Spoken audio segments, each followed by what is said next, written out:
Right, today we have our special guest, Anthony Roberts from Bad to Good. How you doing, brother? I'm good, thank you, bro. Thanks for Mate, you come a long way today. Yeah, 3 hours, mate. It's 3 hours. Mental. Worth it, yeah, definitely worth it, definitely. So what you saying, man? Say it from the beginning. Where we at? Yeah, well, my journey started a long time ago, mate. It was obviously I had a childhood that was very traumatic in it. So I went through the care system. All my shit happened when I was young, and so my dad slit his throat when I was 1. Picked us both up, bleeding all over the place. Loved her, love you, son. Goodbye. And then he was gone. And then he cut his throat, then picked you up and said, yeah, he slit his throat, picked me and my brother up, gave us a kiss goodbye. Gone, just like that. Just like bro, that. I didn't even expect that. Yeah, it's crazy, isn't it? That's the beginning. That was the first bit of shit that happened in my life, the beginning of it, and then from there it just gets worse. Do you remember this? I remember pictures of it, if that makes sense. I don't remember clearly like how we're talking, but I remember it in bits. Yeah. Wow. Crazy, mate. Yeah, and then it just got worse from there. Obviously, after that, my mum left my dad because he's a fucking lunatic. He didn't die. Can't understand how that is. When he opened his neck up, he didn't kill him, but he carried on anyway. My mum left him. And then obviously my mum met another fella, Irish fella, and then obviously them two were beefing it up as it goes on. And then one night they was out in the pub or doing something or other out, and my mum left me with a babysitter. I ended up getting raped by the babysitter, and then after that I've gone to as soon as I got abused, my mum's come home. I've explained to her what happened. She's obviously took me straight to the hospital. The hospital's turned around and said that I'm a 3-year-old boy that didn't wipe his bum properly, yeah? So then obviously I'm saying to my mum, this is what happened, innit? This is exactly what happened. No 3-year-old kid. You know this yourself. Did you know the babysitter? Yeah. This is the maddest thing about it, yeah? So this babysitter, we didn't know that. Well, I didn't know this babysitter was a nonce, innit? He was my next door neighbour, yeah? This is where it gets all, the whole thing. Man, so you don't even know, innit? Yeah, you don't know, innit? And the thing is, this kid was 14, yeah? So what happened was, he's abused me, or raped me when I was 3. I've told my mum. My mum's took me to the hospital. I've then been, they've said, nah, he's not wiped his bum properly. But my mum's like, listen, no 3-year-old kid is going to ever say something like that if that never happened. Kids don't lie. Especially when they're 3, they don't chat shit like that, innit? Because it's just not it's not in their brain to say things like that. So we've got a second opinion. It come out that I was. So then the police got involved. Now the police then threatened my mum. Now bear in mind, this boy that has raped me is 14 years old. He's living next door to me, right next door. I lived in Edgware Road, Stanfield House. He lived in next door. Literally the building next, like the door next door to where we lived. So a lot of whole mad shit's happened like that. The feds have then turned around to my mum and said, listen, the only thing you can do is move. So Well, didn't you're the nick him. victim, and you guys had to. Yeah, I was the victim. I was fully nonced off by this little bacon, yeah. And then I weren't believed. Do you know what I'm saying? I weren't believed first, and then I got believed after the second opinion from the doctors. Then the old Bill got involved, and the old Bill was like, move away. And by the way, if anything happens to this guy, you're all nicked. Now, mate, if it was me, they'd already been dead. Every single person would have been dead. And they would be, yeah, because that's just the way it would happen. But my mum didn't move. A whole lot of shit happened after that. So that's happened. Obviously, as soon as that abuse has happened, my little brain has just gone mad, innit? Mate, the second part of trauma that you had is extensive. The major categories, innit? I'll explain it to you, yeah? So that's happened. I've ended up going to psychiatric places because this kid, yeah, me at 3 years old, has just started doing wild shit. So I burnt my mum's house down after that, practically straight away. Did he do it at once, or was it like a few times? I remember it being the one time. But this guy used to look after us all the time. Oh man, yeah, but I remember it once. That's what I have in my head. I can only remember that one situation, but that was traumatizing. You know what I'm saying? Because I still remember it today. But yeah, that's happened, and because I've then started to do mad shit, I started setting fires to things, ripping my mum's house apart. Fucking, I was just a traumatised kid, innit? You know, when the little baby boy doesn't know how to deal with all of this fucked up shit. Are you still free when this is all happening, or it's like what? How long after was this? Has happened as soon as that rape thing. My behaviour changed completely changed. I started to do mad things, hang out of windows, climb out of windows, set fire to the block of flats, burn my mum's house down. I actually burnt my mum's house down and it killed me, my mum, and my baby sister. Only for my brother kicking the door in, I wouldn't be sat here now. And in that behaviour, I started to get more. So like, I'd be walking down the road with my mum. I see a building site. I'd just be gone up into the building site, and I'd be running along the top of the roof, dude, going around the scaffolding bars like a little nutcase. I was a proper angry kid, and that's how I see it. Because of the trauma as a kid, because you can't communicate, you don't know how to talk. You don't know how to express feelings and emotions and what's going on in your mind. Did your mum and dad and that start wondering what was like happening with you? Because like for you going through that trauma and then just start behaving like in ways that you ain't done before, to the extent of swinging around scaffolding at a small age. Do you know what it was? I definitely started. She definitely knew there was something wrong, and then I think she definitely linked it to that. But being in the 80s, which when that was. The 80s weren't like what it's like now, innit? You know what I mean? Being an 80s baby, like... I love the 80s, man. Yes, you know what I'm saying? So it was different. I don't think they cared about therapy and all that shit and the well-being of a kid's mind and all that back then. I remember social workers turn up to the door and they'll go, "Oh, we've come to speak to you." My mum would go, "Fuck off," and slam the door, and that'd be it. The last you'd seen of them. Yeah, it's not like that no more. Nah, they stick to you like glue. They're like glue, literally. Yeah. So that's happened, yeah. And then obviously because I've started going through all of these, they started putting me in these different places, yeah, like mental health facilities for little kids. But I was a volatile kid, innit? Yeah, so I wasn't being told nothing by no one. I did what I want, even at 4. But that was the mind. I was already screwed by then. You know what I'm saying? So they'd bring me to these places, and I'd be restrained all day, constantly being restrained. So I'd be getting restrained by big bears like us, yeah, and they're pinning a little 4-year-old boy down in a white padded room. This is no joke, bruv, yeah. So they'd drag me into this white cell, yeah, with white padded walls, a white padded door with a fucking square in the door. Yeah, I know the rooms. And I would be pinned down all day long, and that went on for years, mate. That went on for fucking years, and then. Is the facility still there?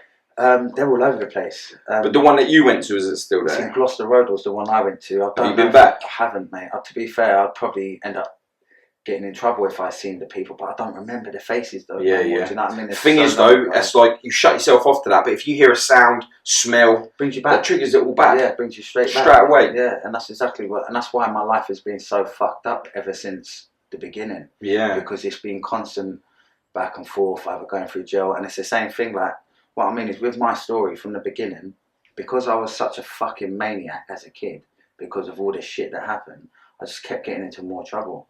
And I kept rebelling. So if I'm getting restrained by you, I'll jump up and smack a teacher in their head, bruv. That's exactly what it was like. I get up, chairs, you're getting it. Tables, I'm throwing them at you. Do you know what I mean? And that's similar like that, man. Exactly for sure. what it was like. Yeah, I can relate hated to everyone. I hated everyone, and then I got into it when I was about. What's gonna beat your happiness, isn't it? Well, yeah, like that's just. Like someone else has just grabbed hold of your happiness and just put it in their pocket, and you're like, you ain't having it back. Exactly, and the thing is, obviously, when you're coming out of these places as well, and you're coming home to your mum, yeah, and then your mum's boyfriend batters her as well. Do you know what I mean? And obviously, he used to beat the shit out of my mum, so I witnessed that as well. So not only you got all that mad shit in the beginning, you're then getting on, like, you're 4 or 5 years of age, you're getting traumatised on a daily basis by many members of staff that are paid there to protect you and help you. Yeah. But they're abusing you. That's what they did to me, yeah. And then you're coming home, and your stepdad's beating on your mum, or your mum's all battered up. I grew up with his refugees, man, because of this. Do you know what I mean? So that was all going on in there. And then I got to the age of 6, and I couldn't be managed by no one.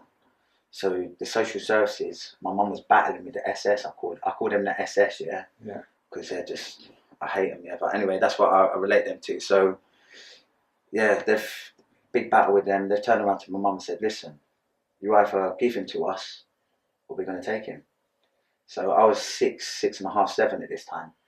And my mum's like, she said, "Have him in it," basically, because obviously with all my behaviour, burning down the houses, climbing up building sites, running away, fucking just doing a whole lot of mad shit, she couldn't control me, innit? Once she was worried about me, which I understand, but then obviously she's got my other siblings to think of as well. You've got my little sister Kelly, she was only a little baby at the time, plus my older brother John.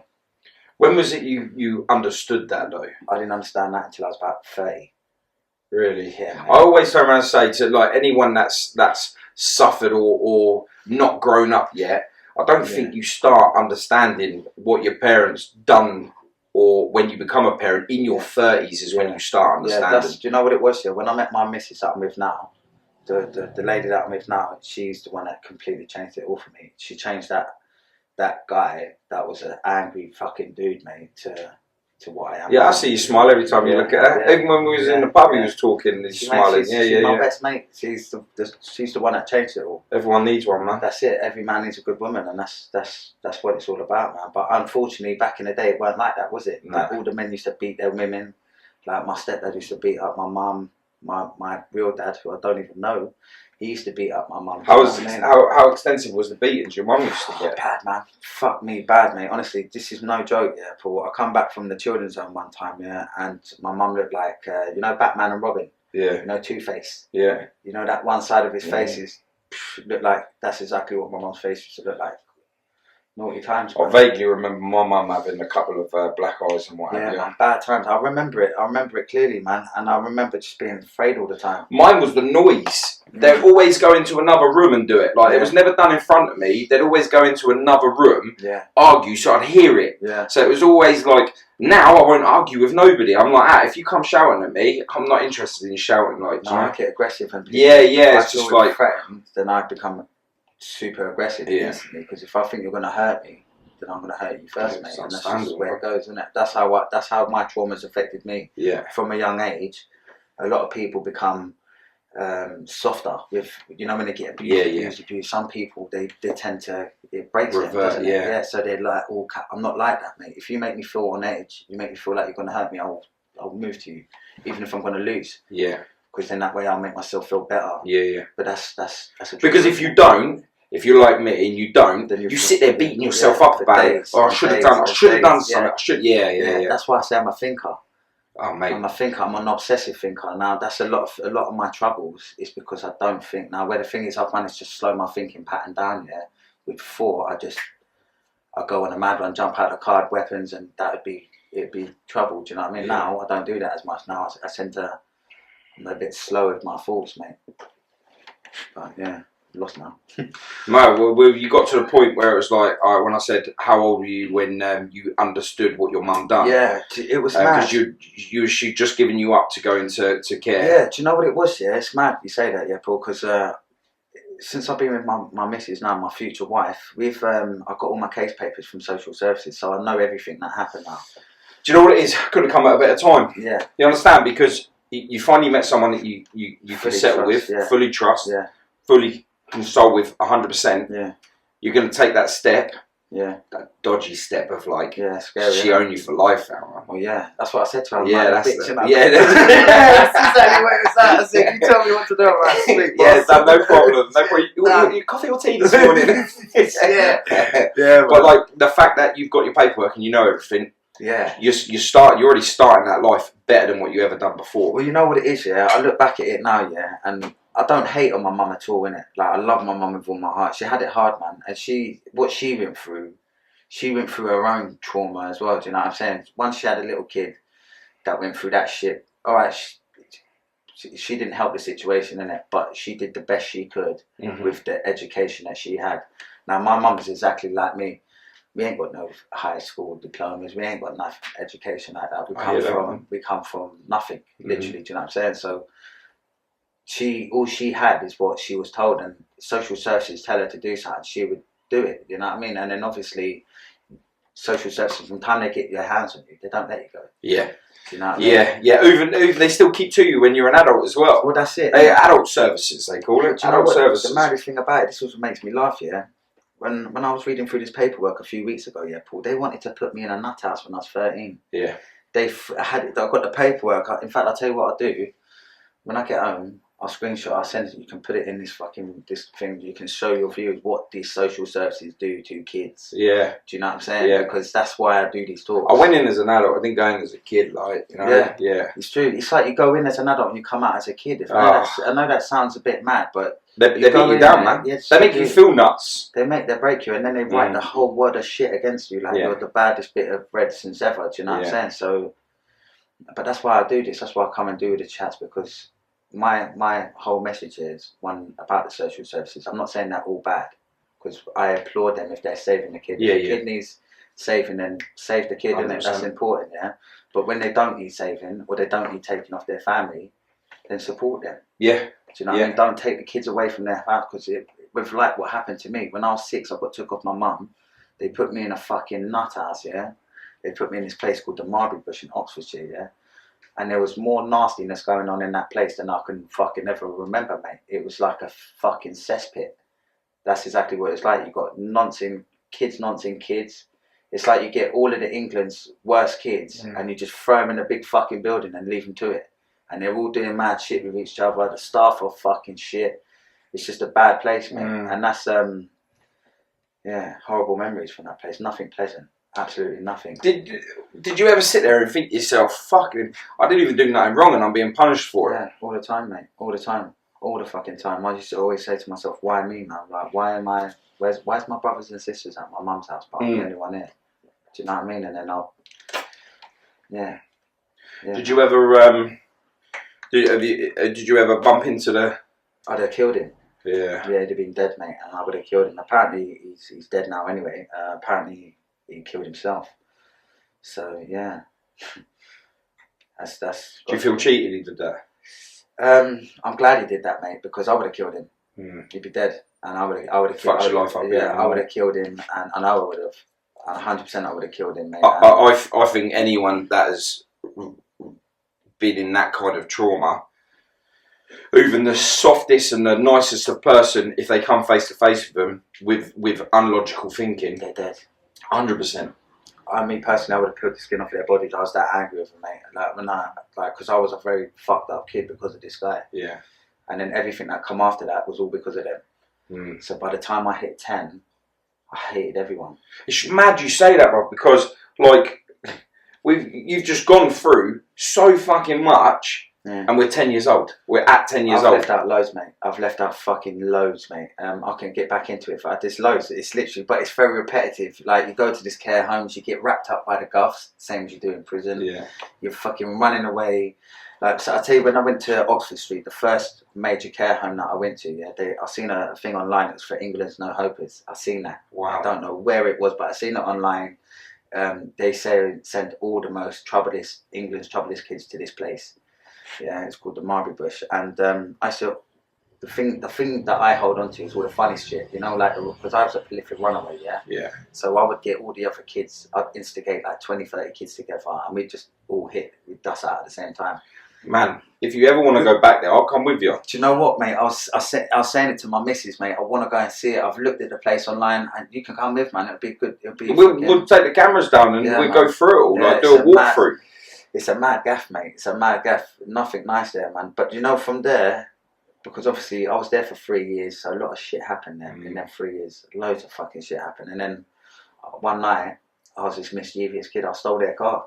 I was a car fanatic, I was a nutty little car fan, yeah. So I just went down there one night, nicked their motor, took it for a joyride up the road, crashed it into a fence, and then I got kicked out.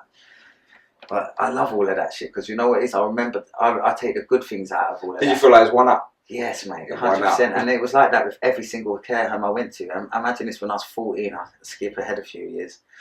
I was living in this children's home in Ealing in London, yeah? And it was called St. Stephen's Road.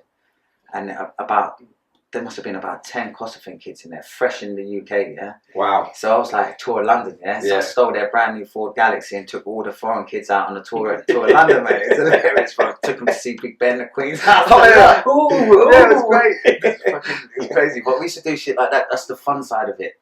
Because you've got to keep the fun in it. Otherwise, you'd end up killing yourself. If you look back at it, it's just all doom and gloom. And did you ever get to that point? Yeah, in jail I did, yeah. When I was, I was a very troubled kid, you know. I reading my paperwork and all that. I had 2 suicide attempts when I was 7.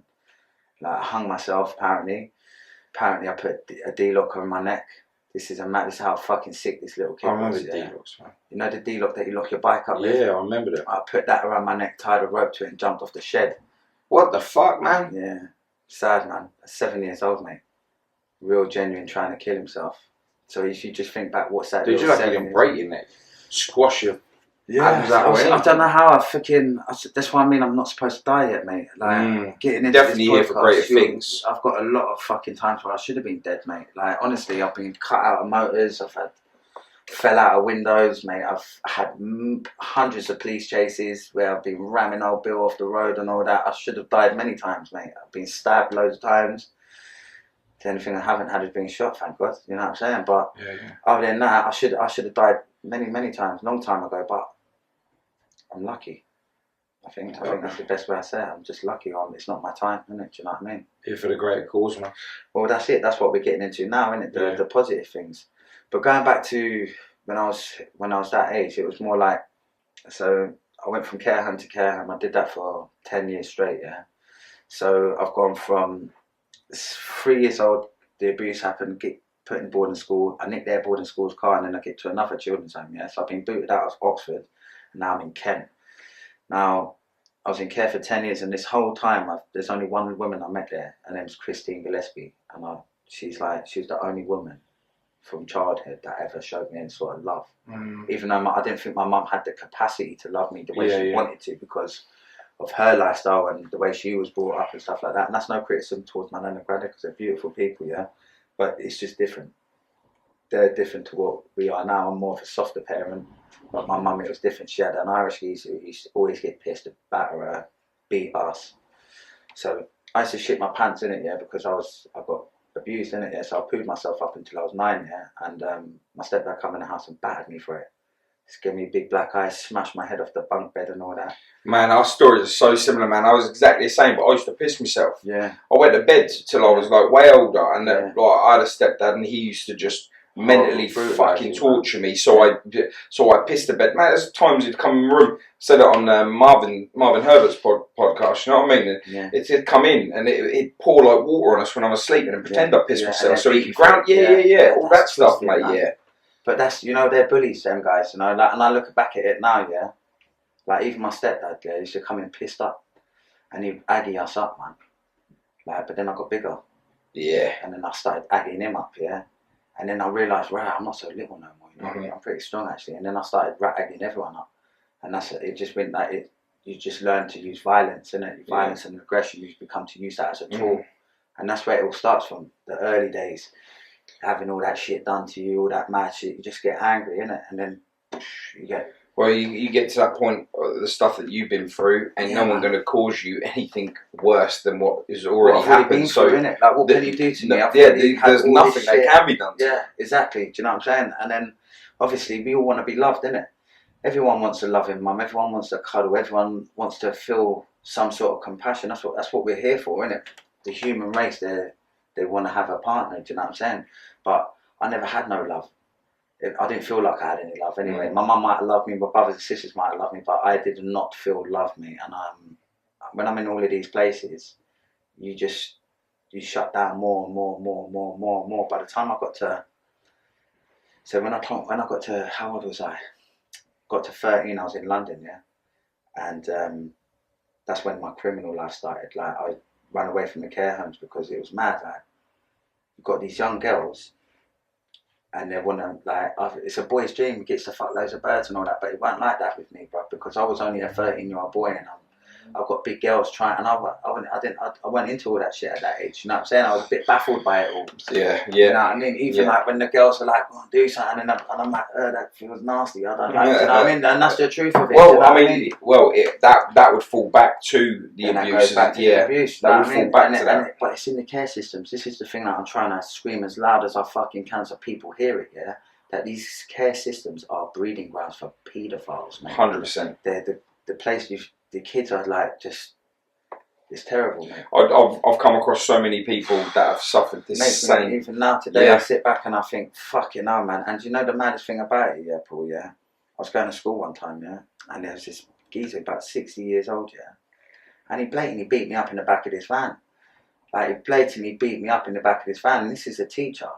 Like, and all I was doing was being a bit of a lad, innit? Obviously, I'm one of the boys, like, I was a fucking pain in the neck. But he didn't have to beat me up, man. And he really did. He ripped me up in the back of that van, man. I was 9 years old, man. And then, obviously, other times after that, members of staff beating you, hitting you, and then, like, fucking... I met this kid, yeah, so I was in boarding school, yeah. And I met this kid, and I've gone to Kent, yeah. And, fucking... I seen this kid from Kent. I was in boarding school, and I thought he was my mate, and I've ended up linking up with him. He took me out to his place with another, I believe this guy was a carer from his care home, and they both fucking nonce me off. How old were you on it? I was 9 years old at that time. You know what I mean? So it's like, and then in the care homes, the thing is, the first time I told people what happened, yeah? I told people because I thought that was what you do. Yeah. I weren't believed. Yeah, so it happens again. You ain't going to tell no one. Just because it was like a couple of people done it to me. I felt disgusted by that. Man. I don't feel disgusted by it now because it weren't my choice. I had no say. It's not your fault. Yeah, it was not my fault, and I never wanted that to happen. I'm glad you see that it's not your fault, because some people do struggle with that. You like, did I do something to make them think that was okay? You know what to it is, do? Yeah? I'll be real with you. I've done a lot of work with Corinne Hutcheboot, yeah. Now she's a world leader in therapy and stuff like that, and she's actually training my missus to become a therapy, which is fucking excellent, yeah. So she's sort of helped my mind as well. Plus, I've done a lot of therapy. Like, I've done a lot of therapy since all that shit's happened. I've sort of looked into myself and worked it out for myself. But it took a long time to get there. It took me until I was 20, 30. It took me until I was about 29 years old, actually, to really get the gist. What was it? What was it? This lady that made you just? I accept it. No. You accepted the therapy, because I've done therapy before, man, and it had a reverse on me. Yeah, man. it did. To be fair, I was getting therapized, is what I call it. Yeah, since I was a kid, mate. They're trying to force feed this shit down my neck since I was a young kid, innit? Yeah. So I suppose inside it's been in my head, but I didn't want to look at myself. I didn't want to understand why I was like this. I just drunk, sniffed coke, drunk more drink, bun weed, and take so much drugs here to try and mask up and self-medicate. I think that's how I dealt with it, through crime. Because obviously, when I was feeling shitty, I would go out and do mad loads of crime. I do crime anyway because that was my source of income, is the way I live. But I would channel my fucked upness into pulling off the greatest robberies. You know what I mean? I know that sounds mental, but that's exactly how it was, and it become a game, like, if that makes sense. I channeled all my bad stuff into wanting to become the best criminal. Do you know what I mean? I know exactly. Yeah, I'm totally with you. Yeah, and that's exactly how it went. It went from being, say, a little shitty joyrider, because that's what I was. I started off stealing cars, and I'll tell you how it actually started. It started off with running from care homes, yeah, and having nowhere to go, yeah. So I had my mum. I can't go to my mum because my mum calls the police on me. I can't go to my family because they call the police on me. I can't go back to the children's home because I'm getting bullied by these other kids. You have nowhere to turn to. So I had no one. So I had my mate at the time, my pal Dano, yeah. It was me and him there from young kids, and he was like my brother. In fact, he was my brother, and me and him. It was just me and him, and then obviously I'd get caught, I'd get taken back to the care homes, and it was just mad repetitive shit like that. But then obviously we'd steal cars. Was he in care as well? No, he weren't actually in care, man. But he had his own life, you know what I mean? But he had his mum, and he had family around him, but he was like my family. Does that make sense? Like, I didn't have, like, I had my brother there, but my brother would allow me to sleep on the streets instead of sleeping in his house because his missus wouldn't want me to stay there. You know what I'm saying? So then I literally had no one. The only one I had at that time in my life was my pal Dano and a girl called Sam Bailey, yeah. And it was them two guys. It was them two. That's all I had. So, but I was still sleeping in blocks of flats. I was still sleeping in cars, bro, because I had no money. I had no one looking after me. I had to feed myself. I had to clothe myself. I had to live in it. So I'd start stealing from cars. I'd break into cars, steal their shit out of it, shot it, and just live like that.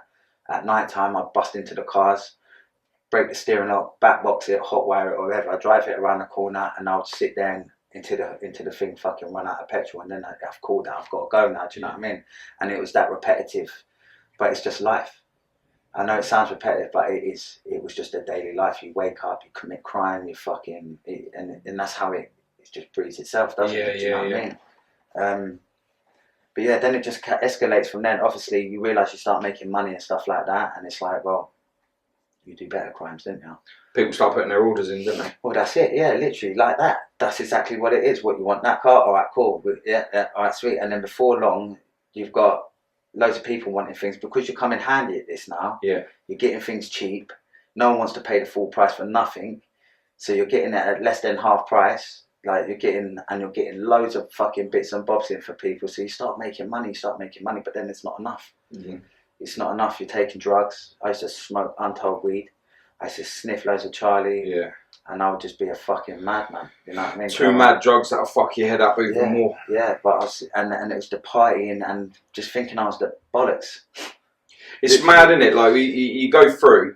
And like I say, back to when we said about like when it was 30, when you realise, man, the shit that you do right up till you're 30 is just you think, yeah, I'm the man, I'm do this, I would do that. I really did. And you get in your 30s and you're like, what the fuck? Yeah, what the fuck was I doing? I had fun or whatever, but man. But even now I look back at it, like what I find some of it funny, I look back and I'm like, did I actually fucking do that, bro? You know what I mean? It's like, fuck me, that's embarrassing. Now, I don't feel embarrassed about any of my crimes, except from one. I feel bad for one person, and that is, I can't say her full name, fuck, you're going to have to edit that name out, sorry, man. Beep! So, and that is one robbery that I feel guilty for. But I only feel guilty for that one person because I linked my whole life to that one person, and that's what made me change, mate. I have no remorse. I know this sounds horrible, I don't feel feelings towards men. I just don't feel them. Yeah. Like, you could get your head turned off in front of me, and I wouldn't fucking feel anything. Like, I don't feel any feelings for what I've done to all of the people I've done back in the day, and I don't mean it to be like that. But that's my mental health, mate. Do you know what I mean? Because I'm not well. And I am well, but my trouble from the beginning with you. has made me not well at certain parts of my life, innit? And the way I see it, the way how I live with it myself, is I was surviving back then, man. Yeah. You know, and that's how it honestly was. It was a dog-eat-dog world. And unfortunately, the public were the mills, mate. Yeah. And I know that sounds as horrendous as it is, but that's the fucking truth. I was the mill when they fucking ate me up and spat me out, you know what I mean? And because that happened to me, I just thought, well, that's how it is. I'm gonna fucking do that. You know what I'm saying? So I was feeling hurt all the time. I hated everyone. So I just took everything, literally. You must have had like being rejected from everything that you've gone to, like family. When you said that they've called the police on you, having the things done to you that you've had done from the age of one is fucking extensive, man. Yeah. And you can totally understand why you rejected everything. Yeah. Do you know what it is as well? You put a shield up, innit? You ain't got no choice. Yeah. So, you've got no choice because you're out there and you've just got you. Yeah. There's some people that come along the way that you need to stand on to get to where you're going. Yeah, but that's life. That is the way of life for you right there. Yeah. That is. You had no choice. It is what it is, you know. That was your way of survival, and there was no way that you're... Mate, I see that from sitting here. There's no way you're going to let your guard down for anyone to do anything like that again. Exactly. And you know what, even now to this day, things like when I get triggered, now, if I have anyone being aggressive to me, I lose the plot instantly because it just brings back old memories, mate. And I get wild, mate, and I end up getting in trouble. Or this happens, like I'll tell you a situation a few years ago. So bear in mind, I've gone to prison now, I'll explain it to you in the order that I remember it because it's just easier that way. So I've come out of jail 2015. So I'll go way before that. So 2001, I'm getting into my criminal life now. I'm starting to plan bigger things, bigger, better, audacious moves. So the next thing comes up is a bank, innit? And there's much more money in the bank. So I'm thinking, right, let's do banks, innit? Banks is better. We're doing this. We're getting this money. It's fun, and I love the fact that I could always beat the old bill. Like, I used to love that. It used to make me feel like I was the boss, innit? Yeah. Honestly, and that's how it was. So we decided, how can we rob a bank, man? How can we rob a bank? Like, what's the easiest way to rob a bank in front of everyone without having to have our face and fingerprints seen? So we thought, well, we'd rock a burqa. You know, like the whole burqa. So we put that whole that gown on, and we went. What got me caught on this one was because then we're thinking, where can we get a suit from? So we think, wow, we'll go to a mosque and buy a suit, yeah? This is no religious thing and no racism or nothing like that. It's just, you've got two young guys that are money motivated. They're not thinking about anything other than getting that money and getting that disguise. Yeah, so you go to the local mosque, get the outfits. The police go, oh, let's go and see if anyone's bought any. This is my own fault. This is where we fucked it up. Yeah, so we've gone into the mosque. Yeah, now we didn't I'm not Muslim, so I don't know none of the Muslim culture. I don't know that a man ain't supposed to stand in a woman's plot or women ain't supposed to do it. That's because it's not my culture. Did you take your shoes off before you went in? No, I don't think I did, mate. Honestly, I didn't have any clue about this though. So, I'm surprised they let you walk out. Mate, I nearly didn't. I had to run out.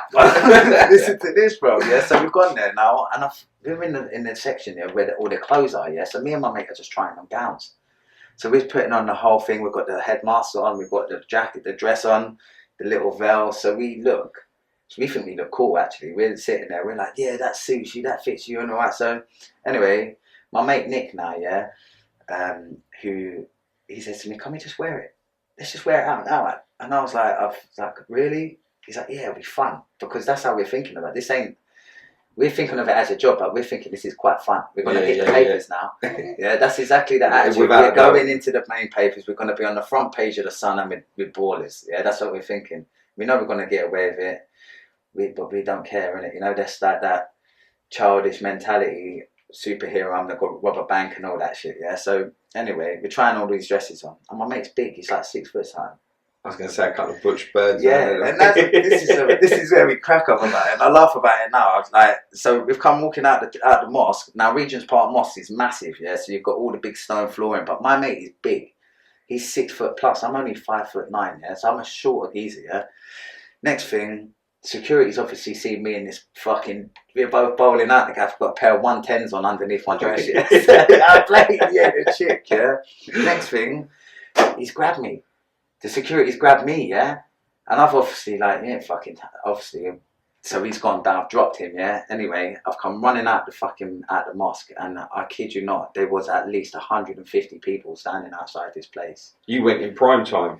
Bro, they were everywhere. They started chasing us. So next thing, I'm being chased out of this mosque in a fucking completely gowned off, yeah. Like I've got from head to toe in a black ninja suit is what I was calling it, yeah. That's what I look like, a fucking ninja, yeah. So then I've come running across the square. I've got loads of people chasing me. My mate's gone that way. He's in a fucking black suit as well. So he's off that way. He's got like at least 50, 60 people on him. I've got 50, 60 people on me. I'm trying to run, but I'm shaking now, innit? Because you know you've got your adrenaline pumping. Yeah. So I'm running across the road and trying to get the keys out of my pocket, get in the car. As I get in the car, I've locked the door, and they've all jumped on the motor, started pulling my mirrors off, my windscreen wipers for trying to get me out the motor. Yeah, religion's powerful for them. They're on it, but I didn't think about it that then, because I was thinking, I didn't think anything of it. I was just thinking it's a good disguise. That was it. 100% without that was a good disguise. I mean? But they took it completely different. Obviously, it's religion for them, man. Yes, that's powerful for them. Yeah, they took it. They were on shit that day. So anyway, they've chased us. I jumped in a car, I've tore off. So you've got like loads of people flying off the bonnet of the car and all that. It's fucking madness, man. So then I get to my brother's house here in the Green. My mates are all there out of breath, still in his ninja suit. Managed to shake. What, they stay on toes? Yeah, he's gone on his toes. He's managed to get away on foot. I'm a chubby fucker, so there's no way I'm running that fucking far. You know, I just caught. I'll get the car. Yeah, I'll be in the car. Catch me up. Get him. So we've left them. We got away, and then we get to my brother's, and then we've linked up again, and we're like, right, come on, let's go rob a bank now, yeah. So we've got a rough idea. This van's going to be turning up at the NatWest at a certain time, 3 o'clock or 2:30. So we've gone there, and even now my heart tingles when I think about this, mate. Not because I like it, but it's just the old. Yeah, I was going to say, is it tingle like rush tingle, or is it like brings back them old memories and thoughts, triggers, like, you know what I'm saying, yeah.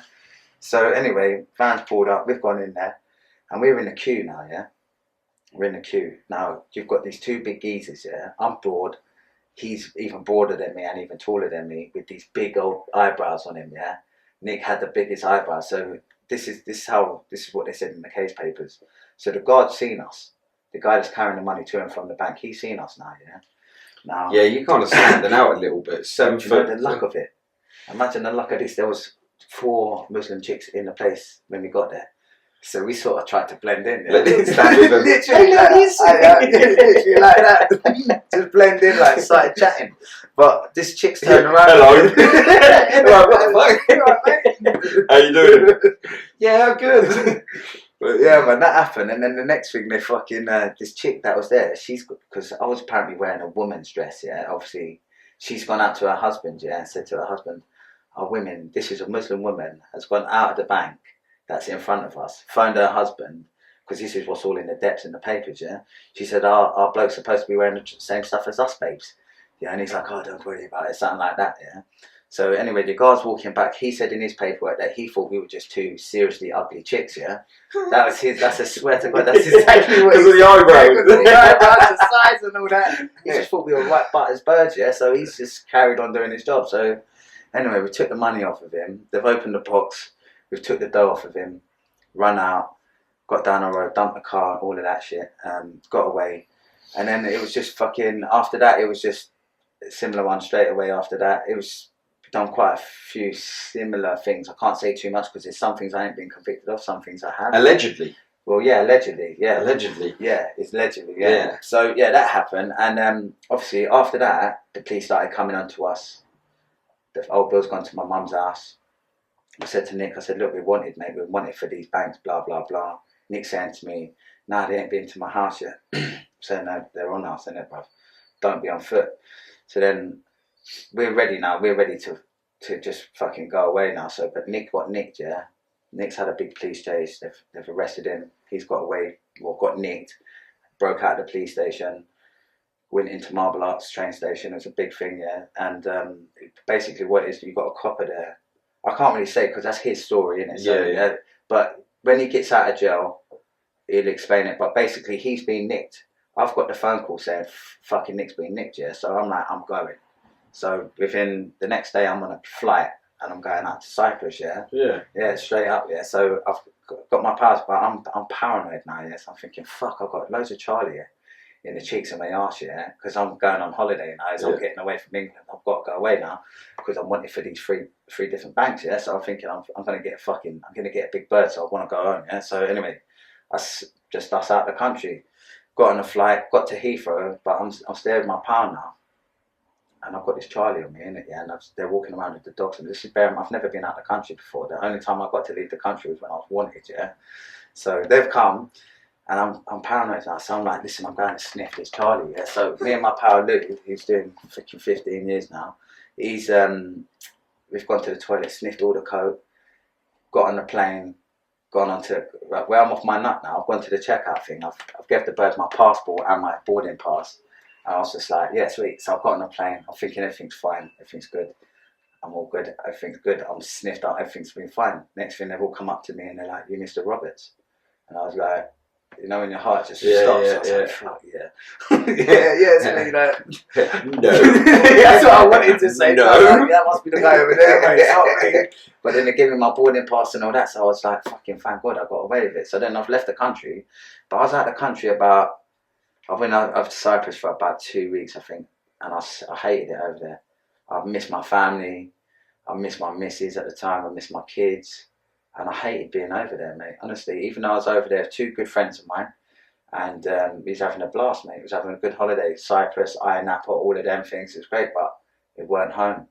So I lasted out there about 2 weeks, come back, straight back at it, straight back into criminality world again, and then bang, I got nicked. End up going to court. Nick's end up going to court. Did they nick you as soon as you landed?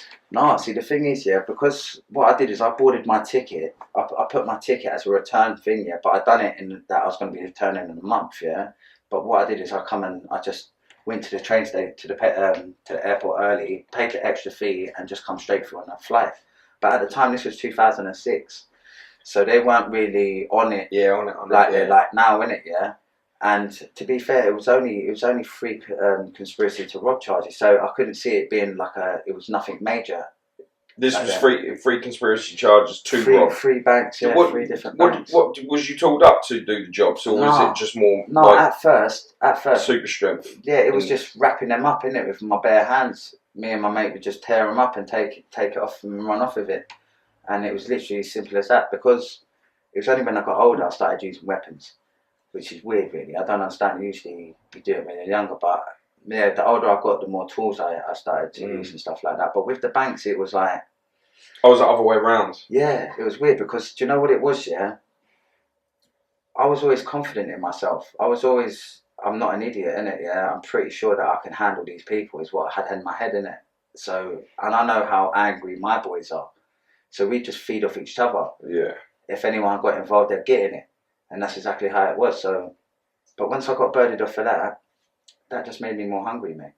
So I got for that. I ended up getting, the robbery thrown out because we admitted to more charges. So they threw out the robbery and done us for 3 counts of theft, yeah, because there was no violence in it, and it was basically theft, isn't it? You barge them out of the way, take the money and run out. It's minimal force. Yeah. Do you know what I mean? But because it's a bank, yeah, no endangerment of life or nothing. Life, none of that stuff. Yeah. So we were like on the cusp of going to jail for conspiracy to robbery, always going. Do you know what I mean? So they gave us the theft charge. I was over the moon by that. Yeah, I bet. Gas, mate. I got 3 years for each one of them. So I was like, that's not bad. Yeah, yeah. You know what I mean? Was that half sentence or was that full? Yeah, Yeah, that was half. Yeah. Do half of that. Yeah. So 3 years, 3 years, 3 years to run concurrent. So I only got 18 months for robbing them banks. Yeah. That's so brilliant. I was like, yeah, man. Yeah, I'll take that. Yeah, I'll take that all day. I was shouting from the fucking thing, babes, I'll be out in 6 months. You know, like that. Don't worry about it. Man, you're lucky the judge didn't say, come back in here. You know what I mean? But I was a cocky little shit, man. Yeah. I told the judge, fuck off. You know, Come like, back yeah, here. I was probably. We're like, what are you laughing at? I go, I could do that standing on my head. And they go, I'll give you another 3 years to get back up on your feet. Yeah, and to be fair, I'm surprised it didn't because that's how cocky we were, mate. But yeah, that's happened. And then I've gone jail. And I was just a little shit in jail, man. I was parcels up. I was getting What jail was it? I was in Scrubs, Camp Hill, Wandsworth, Scrubs, Camp Hill, 10, fucking. I went to Blunston for a little while. Yeah. I was in Winchester for a couple of days. Yeah, shithole, man. I was on the Isle of, I think it's the Isle of Wight. I was in Camp Hill. I was in there for a little while. Cousin's in there at the minute. Yeah. Yeah, he's in Parkhurst, is he? Yeah, he said Albany. his mum, when she was there, she lost her. She used to have to go on there, over on the boat. Yeah, man. Go and see him. Jail, man. Yeah, it's horrible for her. It was horrible for her. It's bad for the family as well. Like, why are you putting all the family, like, what's the fucking point of putting them in a jail all that fucking miles away, man? It just does not make no sense, mate.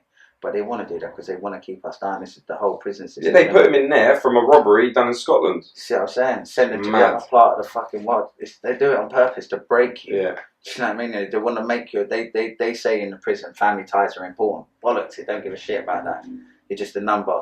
Yeah. You're just a canteen list, innit? Especially if if they don't like you, they'll send you anywhere. Well, that's it. You know what I mean? And then when you're in jail, and obviously once you start getting into the jail life, your phones, and you can't be in prison without a mobile phone, mate. I don't care what anyone says. Number one currency. It's not even that. It's the currency. I can't not speak to my missus. I need to speak to my kids. I need to speak to my family. Otherwise, I lose hope. Yeah. I lose hope of the outside world, and then what have I got for when I get out?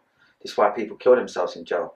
And I've witnessed this, mate. Like my neighbour when I was in Swellside. John, his name was. He's 21. He hung himself next door to me, mate. Killed himself because his bird left him. Did you? Yeah, yeah. That is, I'd have to say that's number one. Yeah, sure. It hurt me. I tell you why it hurt me, Paul. Yeah, because this brer was like us. He was a cool brer. You know, my kid's life, I never recognised real, man. I never, ever seen it coming, mate. Otherwise, I would have spoke to him outside his window all night, mate, to keep him alive. You know what I'm saying? And then when he done that, it just threw me, man. Do you know what it is? I think when people are really truly going to do it, you don't know they're going to do it. Yeah, they just goodbye now. Yeah, you don't even know. They don't tell you because they don't want to be They don't want to be spoke out of it or nothing. I get that, you know, but like I've been there, man. I've been there. I've been in that cell. I've tied up that noose. I sat there, cried at it for 2 hours. I was gonna hang myself, mate. You know what I mean? I really was, mate, because I fucking got so sick in my own brain. Give me goosebumps, man. I couldn't function no more. I took drugs to try and to live. And what drugs was you taking inside jail at that time? Mostly weed, but I started smoking that nasty spice shit. Yeah. Oh, mate, I swear, I feel ashamed even speaking about that, yeah, because it. But do you know what it was? It kept me alive, mate. It was either take the drugs or take your life, innit? You ain't got a choice. Well, you have got a choice. You've got them choices. Yeah, when you say you got a choice and you've only got two choices. Yeah, they're the choices. It was either death, and I mean death. I don't want to feel like this no more. I can't feel like this no more because I just feel like killing everyone. What was it that stopped you from? It's my wife. The lady that's here with me today, mate. She's the one who's got me through all of it. And stopped you from? Was you with her when you tied the noose? Yeah, this is when I was in jail, man. The second time, because I tell you what, I've been jailed loads of times, yeah. I'll explain it to you, yeah. Right, so imagine this, yeah. The childhood is one thing. I get to like 16, 17, and then I start doing all the real crimes start coming out, the tie-ups, people getting tied up in their yard, all of that shit, all the bad crimes, a lot of naughty. You know the world that we come from, innit, Paul? So it's like you start off at the bottom and you just work your way up to the top, and everything in between, we've been and done it, you know what I'm saying? Yeah. And we were doing anything for money. Money was the motive for everything. We weren't out to hurt people or nothing like that. We just wanted to get paid because money made us feel good. We could buy the nice clothes, buy the nice car, go and see, do whatever we want. Money was the fucking, was it all, innit? You know what I mean? It's the root of all evilness. We need it as well, but it is the root. Yeah, and as soon as I channeled into that, I ended up going to prison and that. But I met this woman, yeah, a long time ago, my ex. I've got 3 kids with her. So I was a troubled kid when I met this girl, yeah. I'd just come out of the care system. I was 16 years old. I didn't know how to read and write. I didn't know how to fucking pay a bill. I didn't even know how to fucking do anything apart from commit crime, mate. And to be totally honest, I actually had no other options. Like, my stepdad wouldn't give me jobs because I wouldn't turn up. You know, he'd try and get me a job and I wouldn't turn up because I was up till freaking 3 o'clock in the morning out thieving people's cars and, you know, doing crime. So I didn't have the skills that I needed to do everything else. So crime was the only thing. And then I met this chick, and I was a messed up kid, mate, because I had all of that shit from, you say, 13 years of pure madness, up until I was 16. And then I met this girl, and I was cheating, man. I put my hands out, I cheated, I fucked around them, I fucked every chick I possibly could. Any bird that was like, you're right, and I was hanging out the back of Yeah, but I bet you every time you done the chick, you was like, yeah, she want me, but every time afterwards you done it, it was like, what the fuck did I do that for? You know what it was? There's like nothing even there. This is the maddest thing about it, bruv, yeah. It's funny that you say that, yeah, because I say it to my missus now, yeah. When I look back and I reflect on my life back then, I would go out and I'd rob these banks, yeah, and I had big money on me. Like, my baby mum was supposed to be with me, but I'd be with a random chick in a hotel, buying her champagne, drinking shit with her, doing shit with her, and really and truly I didn't want her, I wanted my baby mum, but I was so fucking messed up in my own little universe that it was all about me. No one else mattered, you know what I mean? It's the right, man. And that's the truth. And listen, I know that when you are thinking in one pattern, like, and then when it comes to it and it ends up breaking, yeah, you sit there and think to yourself, how can you leave me? That's exactly. How the fuck can you leave me? Yeah. Do you know what I mean? And it's like, that's the narcissistic side of us, isn't it? You know what I mean? Like, I understand why she left me. I give you the best life. Yeah, but did her. You know, but then you think to yourself afterwards, but did I? I only thought about it. I wasn't there. I was a guy that was like fucking loads of other birds, taking loads of drugs, robbing loads of shit, doing loads of crime. I weren't being a good dad. Even though the money was good, I was supporting my kids financially, but supporting them emotionally was what I weren't doing. I weren't being a good father. I weren't listening to them. I weren't understanding them because I was too busy out being with the boys, and I thought the whole thing was all about the boys. But I understand that, like, because when I was a kid, all I had was the boys. Yeah. You know what I'm saying? So it's hard to separate the boys' life. And then well, the boys are your mum should have been, your dad should have been, your brothers, your sisters, and all that. Like, yeah. Do you know what I mean? So I understand that later on in life now, yeah. But at that time in my life, I was a selfish bred. Do you know what I mean? And it was just mad. But then me and her with the domestic arguments, the fighting and arguing, arguing and fighting like mad. So then I've gone to prison. I've got nicked for this for wrapping up this bird, yeah. So to tell you what happened was, yeah, I split up with my baby mum at the time, and my brain went funny. Because with me, with my lifestyle, with my childhood, yeah, and I've only started to realise this later on, yeah, my path, when I split up with my ex, I went from fucking off-key to flat out nuts, mate. I didn't care about no one. I would tie you and your whole family up and laugh at you, and that's how bad it was. But I was ill, innit, you know, through psychosis and stuff like that. You know, when you're fucking dealing with bare trauma, and then you break up with your missus, you're taking drugs, you're drinking, your brain just goes another Did you ever sit there and think to yourself when you're going through like the things and you're doing it, like you say, I'll tie your whole family up, like, do you ever sit back and sit there and think, how could I do that?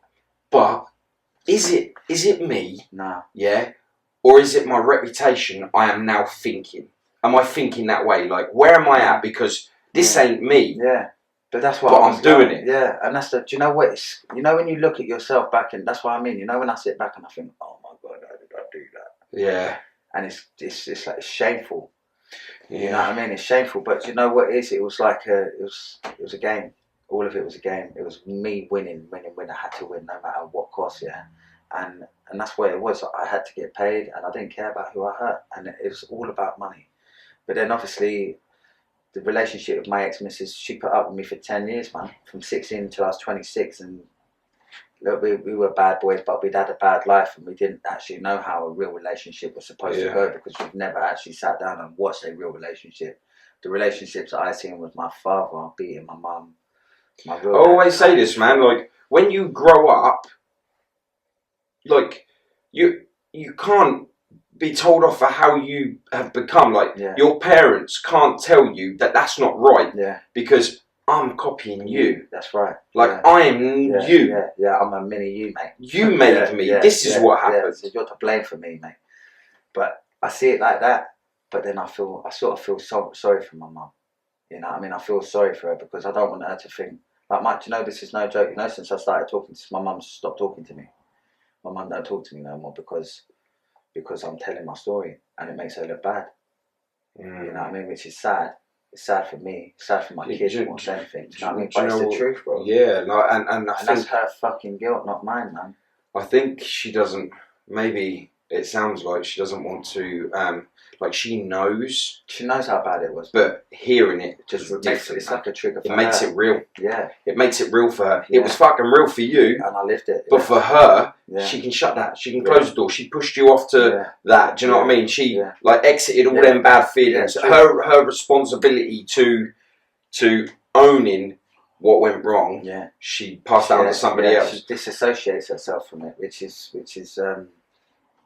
not fair. But it's life, unfortunately, and it's her way of dealing with things, you know what I mean? I'm a big boy, I've dealt with my traumas, like, I've put that shit to bed, I'm still putting it to bed, I'm still trying to fix my life, you know what I mean? But, yeah, at that time, when I was going back to, this is where it all turned mad, yeah? So, imagine this, I started doing all these mad robberies again, I've come out of jail, and I was at it for a good few years, mate, I was really at it, yeah, and I was a naughty little boy, man, we were doing a lot of fucking crime, and I knew the police were watching us, the police would be watching us. I would like laugh at them, say, come on, like, what kind of obos this, you're blowing and all that shit. And this is how it became proper, like, we were having a game on it now, do you know what I mean? And it was like that. It was like, I know you're there, see if you can catch me. Yeah. Do you know what I mean? And then, obviously, they stepped up their thing and they started putting bugs in our fucking cars and all that shit. So that's how they caught us, with trackers and stuff like that, yeah? And then, well, like they're saying, isn't it? You only need to be lucky once for the old bill. We need to be lucky every single time. And do you know what? I'm sort of glad I did get nicked that day, you know. I actually am, because that was the changing point for me. Yeah. I got nicked that day. So we've done a whole lot of robberies, and I got nicked for doing a fucking a hotel travel lodge. Gun was involved in that. Knife was to the throat and all that bullshit. Just a normal robbery. But the flying squad said they'd come on from that robbery, yeah. So they started oboing us from there, and then we got seen doing other bits and bobs. And we were going to rob a cash machine that day. Actually, allegedly, we was going to rob a cash machine that day, yeah? Right? Yeah, so there's 5 cash machines in a row, and they come and fill them all up at the same time. So I'm thinking, that's £500,000, 120 grand a machine. We're balling. Is that much in a machine? 120 bags in a machine. I thought it was only saying like 20 grand, 10, 15 grand or something like that. It depends on the machines they put bigger and more, you get 86s out of them, but mainly it's about 120 quid in there, yeah? So we're thinking, we're going to get all 5 of these machines. That's allegedly, yeah. Right? So anyway, that never turned up. Didn't turn up, bruv. So they've got a whole bag of flying squad around us, yeah. I didn't know this at this particular time, because they've been watching us on and off for months, yeah. And so we're about to commit this crime allegedly, yeah. And next thing, fucking, I didn't realise. Thank God, because I would have probably got shot there and then, actually, yeah. Really? Yeah, because they said, I'll tell you about it now in a sec, but they've put the whole team around us, 31 armed to the teeth, all built all the way around us, yeah. I didn't even know one of them was there. Didn't even know, bro. Consumed with what, £500,000, like, that's what I'm thinking. I'm oblivious to the police, yeah. Obviously, I do because I'm quite surveillance aware, innit, yeah. Very on point when it comes to this. You're not following me. I can promise you that. You will not be able to follow me. I will know, innit, yeah. So when it comes to covert surveillance and all that, I'm on point with that. But I didn't think they'd put a bloody tracker in the car, did I? So, you know what I mean? I wasn't that on point that day. Well, it's all new stuff, that tracker, isn't it? Do you know what I mean? So they've done that, and anyway, we've set up in this place, nothing's turned up. So my other mates turned around to me, said to me, Anthony, I know where this other place is, property developer, they've got loads of bits in there, yeah, some jewellery, Tom and stuff like that, yeah. So I'm like, alright, cool. Now, the view's got to understand this, innit, yeah.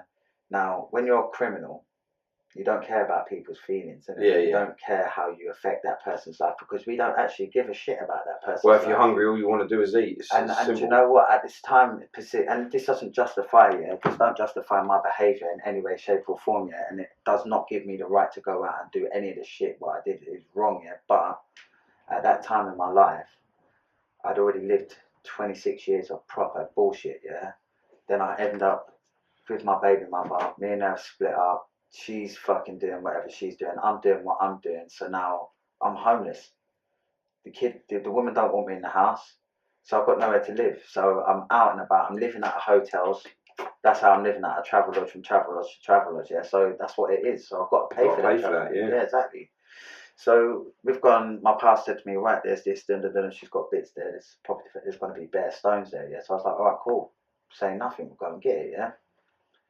Sat outside the house for 4 hours waiting for the people to come back.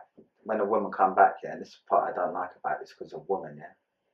Now, this is exactly what happened. She's come back and I've grabbed her. I've tried to take her into her house, to get to the safe. So we could cut open the safe, get all the jewellery out. That was the plan. But it just weren't right. It just didn't go right. It didn't go right. I didn't like it. Didn't like how it all sat. I didn't like how it made me feel. And it was muggy. I think it's the best way. So we took the bits off of her, what she had, and we left. We've run out of the place, and obviously there's police everywhere. We didn't know this. So we've basically sped off, going back to London. We get to Golders Green, and I'm looking at the diamonds and all that. Next thing, armed police were smashed into us this side, and other armed police were smashed into this side, and we've just been mobbed by an armed old Bill.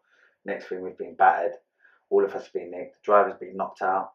He's asleep on the pavement, but it's just good. We deserve this beating this day, because when I look back at it, it was like an escalation of things in it. You know, it was getting worse. If it was a guy that come home and grabbed up, would you have felt no way? 100%. So it was the woman that made you feel way. It was the bird. 100% it was the bird, but it weren't just the bird. It was their impact statement. Like the fact that I felt muggy about that situation anyway. One, that's his chick, yeah, and I've got morals, mate. I don't like the fact that a woman got hurt. I don't like that a woman's being robbed. Take the woman out of it, and that was a man, it wouldn't bother me in the slightest, yeah? Which is that. But when we got nicked, we've all been arrested, we've all ended up in Wandsworth and everything, and then we've come to the guilty plea time. So I pleaded guilty straight away. I've got 12 years for robbing now, yeah? It's a big sentence, man. First time I got convicted of actual robbery, because the last time I got it dropped down to conspiracy to steal. I think it was theft, actually. So we've been nicked for this robbery, but bear in mind, as soon as I've got nicked for this one robbery, I've been put in jail, and I've been nicked for a whole fucking bag of other robberies. So they've nicked me for robberies up in Kent. I was allegedly doing smash and grabs with pull up on motorbikes and cars, tearing out the shop windows, loads of jewellery coming out of them places, fucking cash in transit robberies. It was just a whole lot of robberies, predominantly on the government. And that's what I sort of liked. I liked hurting at the government, because the government hurt me, and I felt that's how it was. It's tit for tat, yeah. I hated everyone, so I wanted to take everything, which is selfish, but that's how it was, isn't it? Yeah. You know. So then that's mate, the system let you down. Yeah. Well, yeah, but you know, yeah, they did definitely 100%. You know, but that's just the way it was back then. I can't explain it any other way, and that's happened. But when I've been nicked, yeah, Paul, I was sitting there in my cell with my brother-in-law. My brother-in-law's my codie, and we're like, my James Scobie, my QC's like, I'm gonna get a fucking 10. I'm getting 16, and my codie's gonna get a 10. Yeah, so I was like, not that bad really, considering all of the shit that we've been getting up to. Yeah. So, but then I ended up getting 12, and they reduced that to 8 years. Yeah. But then, obviously, before my sentence, you get the impact statement for your victim, innit? And because of my life, yeah, because of my actual shit with myself, like, I've been abused bare, mate. Like, I remember what it's like being held down and abused by people, do you know what I'm saying? Yeah. I really remember that. I had nightmares for fucking 20 odd years, mate. Like, proper nightmares, wake up sweating and all that shit, terrified. And I'm a big man that commits bank robberies and all of this fucking aggressive shit, and I still fucking waking up shaking at night time, do you know what I'm saying? So that messed up because my brain. I mean, instead of like working your way to deal with it until your later life, you're burying it, and when you're burying you're it's coming it's out. just aggression and everything that's coming from that. Yeah, it comes out in a completely different way, man.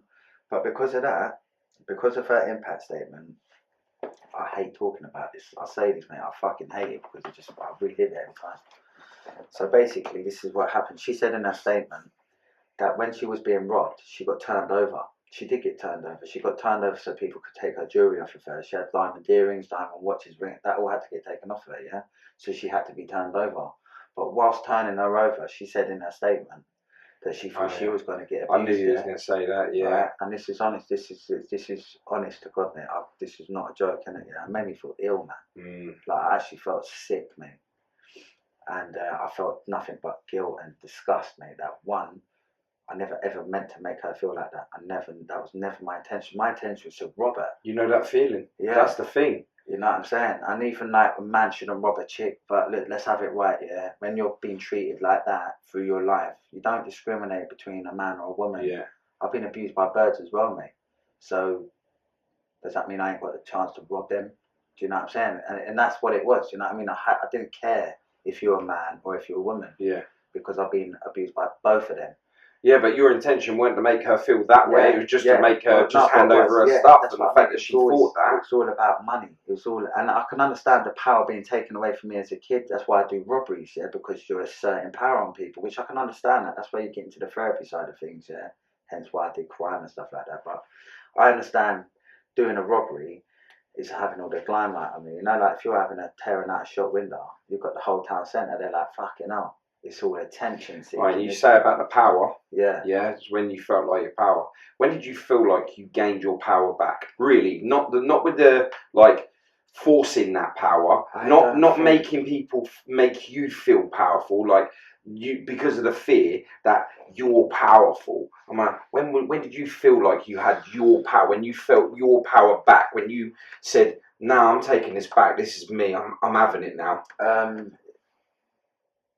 Do you know what? It's weird, that one. That's a weird one. It's a mad one. Because I haven't had my power back yet, mate. I'm going to get it when I knock Ben out in the ring. Whoa! Yeah. You can't say that yet. That's at the end. That's at the end. Like, we're getting into that. Oh, Ben, man, we love you. Like, we love you, Ben. Like, for real. Like.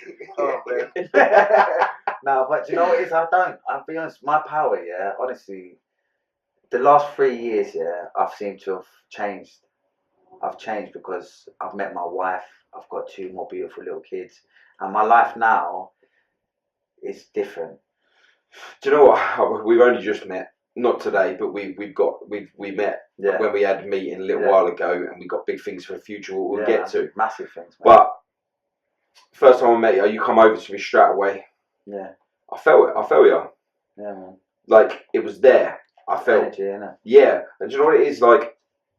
Me and you would have got on from young, 100%, because it's so fucking similar, man. Yeah. Like, trust me, it's cinema. Yeah. And scary, innit? Yeah. I think we're at the right level in our life now where you can see. You can use all of this, like the way I see it now. Yeah, see our power that we never had as kids. Yeah, we're getting it back in a different way now. Like the way I see it is I've got people that are actually like, fucking hell, man, you've had it hard, man, but what you're doing is amazing, mate. Like the people that message me on a daily basis. Oh, I get some nutters messaging me, mate. Some right fucking weird ones, yeah. We still love you. Yeah, we still love you. But then you get proper genuine people that are like, mate, I fucking feel your pain, man. I've been through there, and I'm like, do you want to tell your story? Because I can help you do that. You know? Because that's what I want to do. I just want to help people. No. Do you know what? When I get them messages, and I get them messages daily with the knife crime stuff that I do. And even with these podcasts, man, people are just like the messages I get, and I think to myself, I know you messaged me direct. Put their messages online under the video so people can see them because they deserve to see their messages. They do, mate. They really do because like they will see that they're not the only people that are understanding our pain. Yeah, you understand? It's painful, isn't it? Just get that message out there. Don't DM it and be all quiet. Like, no, I respect it. This is why I love Ben to bits. Like I've got respect for him, you know, because he understands, man. Ben Hatcher? Yes, man. Yeah, of course. I went on a podcast with Ben about a year ago, yeah, And I said it to him, mate. You understand, mate. You being in that cell, yeah, your screams ain't getting heard. Yeah. They think you're nuts, mate. They're not coming to help you. You've got to get yourself through this, mate. It's yourself, your mind. You have to get through this, mate, or you kill yourself. Killing yourself ain't an option. You know what I mean? You have to get through it, and that's how I got through it all. Even though when there was times I was scraping my head off the floor trying to get up, you know what I mean? You just have to keep going with it, don't you? Mad. Don't have a choice, man. Because the amount of times that you do have them near-death experiences where you think to yourself, how the fuck am I still here? You also have them thoughts where it's like, I'm supposed to be here. Yeah. I don't know what for. Yeah. Like, why am I supposed to be here? There's a Like, reason, show me something. Yeah. That am I heading down the right lane or to Yeah. why you're keeping me here? Because I'm fucking hurting, man. It's just painful. Yeah, it is, man. You know? And it's like, yeah, I think now I see why I'm supposed to be here. Because you've got the right path now, innit? Yeah, and I think, like... Got direction now, innit? Truly. But do you know what it is? Yeah, like, when... I never spoke to nobody about anything. Yeah. Okay. And I done my story. Man. Sadness. So, mate, honestly, I didn't know what to do, man. For the first time in my life, I felt anxiety. I get anxiety now talking about it. My Mate. heart's going flickering. My heart right now is fucking tingling, mate. And that's just because it's just memories, isn't it? Mm. But a lot of people, they can't deal with their thoughts. They start thinking like me. Now, you know, when I get that tingling feeling, Yeah. I'd go and commit mad crime. I'd Yeah. get pissed. I'd sniff coke. I'd get on drugs because that there, I didn't know what that was. Do you know what I mean? It's the difference. Now we know how to deal with that adrenaline, that anxiety. I don't know whether it's dealing with it. I think it's knowing how to manage it now. Yeah. I think that's more so because I don't think anyone could deal with us. No, mate, they couldn't. That's why they wanted to lock us all up, mate, and put us in nut houses when we were 13, because we're not dealable. Yeah. You know what I mean? They're like, throw that little shit cunt in the bin. And I think personally, I think I would have preferred to have gone to jail than an institution. Do you know what, mate? Mental home. I'm glad to fucking God I bust out of everything, mate. I was too much for them, thank God, and that's why I think I don't know. I just don't know why they didn't put me in that fucking nut house, but they tried their hardest, man. Like, I'll go home, I'll get the paper, I'll screenshot it so you can put it in there. Who the fuck puts a 13-year-old kid in a nut house? What's he done? He's 13. He's not committed one fucking crime. If you look at that kid's life, all the crimes have been done to him. Yeah. It's not the other way around. But they don't look at. They see one thing. You're a problem. Stamp him. He's a problem. You're a problem. Get him gone. What can we do? Where can we put him? Can't put him in jail. He'll be out. It'll just be too much. What do? You could lose someone in a mental institution. You can lose someone for a long time in a mental institution. Look at everyone else that's been there. They've gone for years. The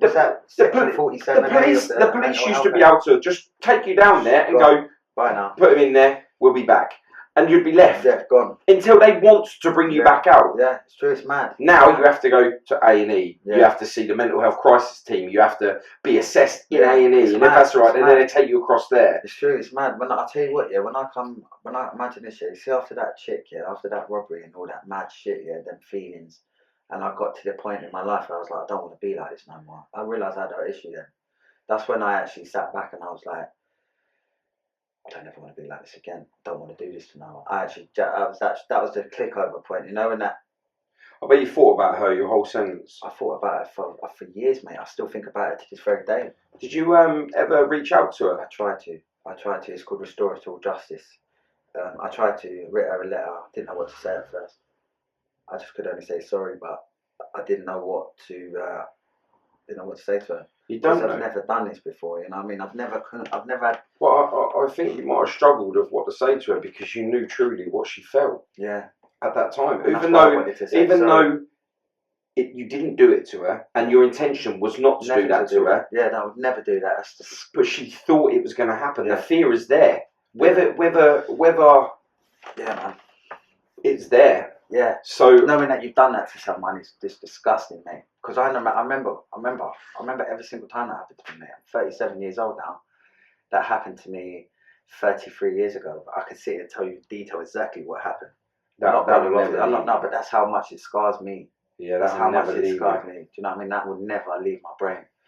It's only the fact that I now know how to deal with that, and that shame and guilt, and not holding on to that, because that's a big thing, you know, Paul. Is people hold on to the shame, they hold on to the guilt, and it's not my guilt to hold on to. It's not my shame. I was a kid, man, and this is what all the viewers need to understand, is because there's lots of people that see our podcast, mate, that've been through exactly the same shit. Mate, like, we ain't alone in this. No, we're not, mate. And there's thousands of us, hundreds of thousands, if not millions of us, yeah, and they don't know how to deal with their grief, you know.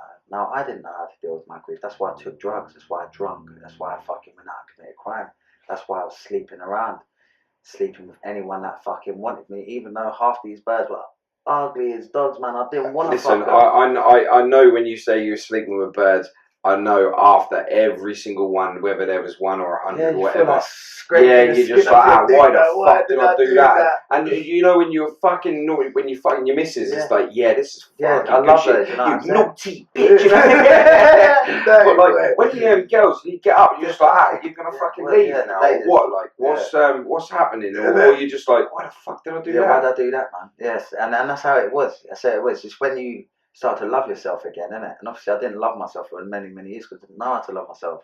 But then I met a good woman and things changed. Things started to change. And I'll tell you what it was, yeah. After, I'll tell you, this is the last period of trouble that I had in my life, yeah. It was in 2016, of 15, I got out of prison after doing that robbery on that poor lady, yeah.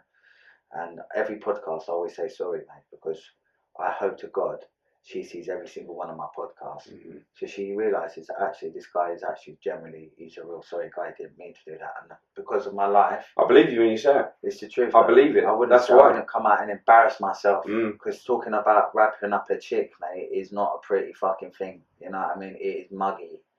Like, it's muggy, mate. You know what I'm saying?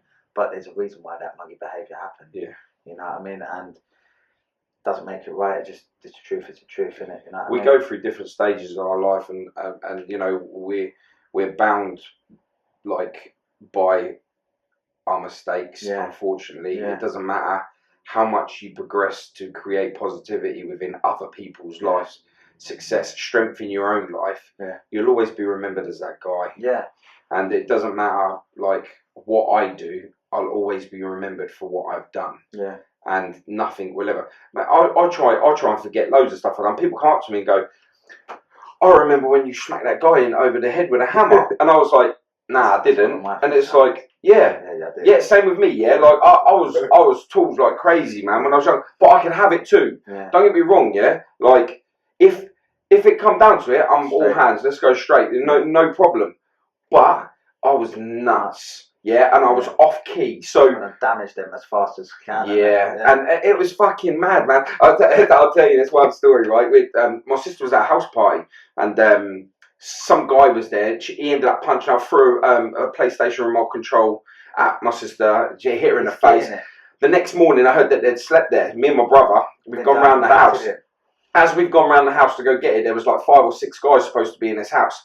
We've come in. As we're walking up, I go, my brother, he's like, "You ready?" I was like, "Always, bruv, let's do it." Yeah. So I'm ready, I'm going in. Next thing, this baton comes out of his jacket, yeah? And I was like, "Bruv, you didn't tell me you were taller." And he was like, "Yeah, there's loads of them, come on." And I was like, "Fuck." So I'm looking around the garden, I picked up a chair, yeah? As I've gone in there, this guy's come out of the house. I've gone like that, as I've gone like that, and I went to whack him, the chair come off, and I was left with the 2 legs, and I went either side of him. I was like, "What the fuck?" Yeah, it's madness. Fucking crazy. But like, it was anything and everything. It didn't matter what it was. It just changed though, innit? Yeah. That's it. It's like, something happened a few weeks ago with me, man. And it was years ago actually. And it's the same thing with the temper. I switch off, mate. I switch off, and when I turn off, whatever happens in it, anything goes in it, yeah. And triggers. Yeah, big time. And I nearly killed it. I was so lucky I never killed this man, yeah. And he's lucky. His missus was lucky I didn't kill both of them that day, because that's exactly how I was thinking, yeah. So I've come out of jail and I put all this shit behind me now, yeah. It's 2015. I've come out of jail with a fresh heart. I've got a woman that I've got on my mind. I've had her on my mind for ages now, and I want to link up with this woman. I want our life to. I want to go down this family road, yeah. So I come out of jail. I get with this girl, my missus I'm with now, and things have puckered, yeah. But I've got a spiteful ex-missus, a very spiteful ex-missus, yeah. And I've got 3 kids with her. Yeah, and you had a woman scorned. Yeah, well, this is room and scorn for you, yeah? So basically, I come out of jail, but because I've got extensive criminal record involving a lot of crime, from pulling guns out on police, to fucking ramming police cars, to robbing people, tying people up, to a lot of bad crimes. A lot of bad things in it. A whole fucking lifetime of bad shit. So I'm not believed, even if I'm actually telling the truth. I'm not believed. So I've come out of prison, and I get with this Parker woman, yeah, that I've been wanting to get with for ages, yeah. So we get together, and we're generally happy. I've gone through the hostel. I'm in the hostel system because I'm a MAPA offender, high risk. So they want to keep eyes on me, yeah. So I'm like, oh, cool. So I'm living in Milton Keynes this time, yeah. This is what pissed me off. I love Milton Keynes, I loved it there. It was actually brilliant, yeah. I really, really fucking enjoyed it, yeah. But this is what made me angry about this, yeah. So I'm in Milton Keynes now, and I'm in this fucking hotel, and I'm doing my fucking best, mate. I've gone to college. Bear in mind, I can't read and write, mate. I still can't read and write properly, mate, because I'm dyslexic, yeah. Yeah. And I never got taught how to do it, yeah. No, yeah, I know. Exactly. Jamie does everything for me, mate. My missus does everything. Yeah, I'm like, secretary. come man, I was like, sort this out. I was like, Jamie, I've got to pay a bill. He's like, yeah, right, send me the details. I'm like, what do you mean? Get the emails, I got them. So my missus does all of that shit for me. So like I struggle with that, yeah, and I've done for a long time, yeah. But anyway, I come out of jail, yeah, and I started going to college, which is a fucking big thing considering this bastard has been he's been a villain his whole life. Doesn't pick up pens and paper unless he's stabbing someone with it. You know what I'm saying? That's the only time he'll pick a pen up is if he's gonna use it as a weapon. You know, so now I'm in college. I'm doing courses and stuff like that. I'm really, really trying to fix my life up here. I'm really trying to change. So I get a job, I start doing building work like that, and then me and my missus are doing great. We're happy. I'm living in Milton Keynes. So I start getting out of my hostel for the night after the weekend, so I go and spend time with my missus and all that. But then my baby mum found out. Yeah, my ex found out, yeah. So we're driving down to London. We have a crash in the car. Anyway, my ex finds out that my missus, my best mate in this world now, is one of my ex's old best buddies, yeah. Which ain't convenient. Yeah. But it's the law of attraction. Yeah. This is what God does, yeah. Now I had to meet my ex to meet my wife that I'm with now. Yeah. That's how my trail was, innit? Yeah. You have to go through things to get to your goal. And unfortunately for Sarah, I had to meet Sarah to meet my missus that I'm with now. Mate, I noticed, yeah, the bird I was with, who's nuts herself, yeah, the girl that was washing my wife's hair at the time, yeah, to washing her hair at the hairdressers, the local hairdressers that you go to. That's my girl now. That's it there. It's always the way, man. So if I went with her and she went at the salon getting her hair washed, I'd have never met the girl that I'm with now. So it makes sense. It's a process, isn't it? Yeah. Scary, that, man. It's mad, isn't it? It's scary. Crazy, bro. So this has happened. Me and my missus I'm really good, man. This is the happiest time of my life, yeah. So I come out of prison, and this is where I kept involved in my family and stuff, yeah. There's some mad shit happening here. So basically what happened was, I've come out of jail. My ex, yeah, has caused murders for me, yeah. So my ex now phoned police, yeah, and saying that I'm stalking her, yeah. Now, mate, I'm living in Milton Keynes, yeah. Milton Keynes is about 60 miles away from London. Yeah. It's a fucking mission. You're not getting there in 20 minutes. So thank God I'm on a curfew, yeah. Yeah. So I've got a sign at 3 o'clock every day. So it stops me from travelling out, because all of my robberies, alleged robberies, are all over the country, yeah. So it stops me from going all over the place. Yeah. I've got to be back at a certain isolated in one area. Yeah, do you know what I mean? So anyway, I've got 60 odd signatures now at 3 o'clock every single day. I've been out 3 months now, Lily, you know what I mean? Not a month and a half. So I've got a lot of signatures proving that I've not left the area. So she's gone to court, got injunction at me saying that I'm stalking her in Harrow at 3:30. So I'm saying, well, how is this possible? Yeah, how is this possible that I'm stalking her? This is impossible. I said, I ain't got a fucking helicopter, mate, and I'm not on a motorbike. I'm not getting from nowhere in a million years. Am I getting from the middle of fucking Milton Keynes to Harrow fucking town centre in half an hour? It's just not possible. So they've kept the injunction in place here, which is illegal if you think about it. Because she's just stood in a court of law and chatted a load of shit about me. Yeah, which is, if that was me doing it against someone else, I'd be in jail now. Yeah? Remanded. You know what I'm saying? So she's got away with it, but now she's got claws over me. Yeah, because she's got an injunction. She can now phone up and be like, yeah, Ant's done this, Ant's done that. Yeah, which is exactly what she's done. So anyway, I would leave the hostel now. I move in with my missus. With 6 months later, I move into my missus' house, and we're happy, man. But generally, it's the first time out of 30 odd years that I've actually got a happy home. And Mrs. that is like my best. She's my best mate. No one comes before her. No one, like, that's it. I've got everything. It's I good want. you found that, like, Yeah. truly. I get it. I understand that. Do you know I've got what it I'm too. Do saying? you know what I'm saying? Yeah. So Do you know what I mean? Yeah. And I see it. You know, when I look at your picture, I see the love in your family. Do you know what I'm saying? And it's family's like everything that. to me, That's man. exactly what It's it the is, only bro. thing I live for now, you know. That's exactly right, bro. And I've got that with my missus, yeah. But because I didn't change for my ex, yeah, she's bitter, bro. Bitter. Yeah. Absolute bitter. How can you give that to her, but you couldn't give that to me? 100% spot on the money, yeah. And that's what she says, yeah. So then, basically, she starts causing dramas for me, yeah, causing little problems. Now the thing is, I'm no one special, innit? But if you push me, I will go bad, and I will go bad extremely good, yeah. If that makes sense. No, I get it. I will go to the limit, but it's just bad stuff happens after that, and I end up in prison for years, mate. So this is what happened, yeah. She has started chatting shit. Her little Trying to buddies, get you banged back up. yeah, her little buddies have started chatting shit. Now next thing, my missus, I've gone to school to collect the kids with my missus, yeah. And my ex-bird's mate started to try and chat shit, yeah. So the little kids come out of school upset, yeah. And I'm like, I want to kill everyone now, yeah. That's how it is, yeah. That's exactly how I thought. You're fucking all dying, yeah. So anyway, he's turned around. I've got out to the mum and said, because the little kid's trying to call my missus's kid names, yeah, calling her crackhead and all that.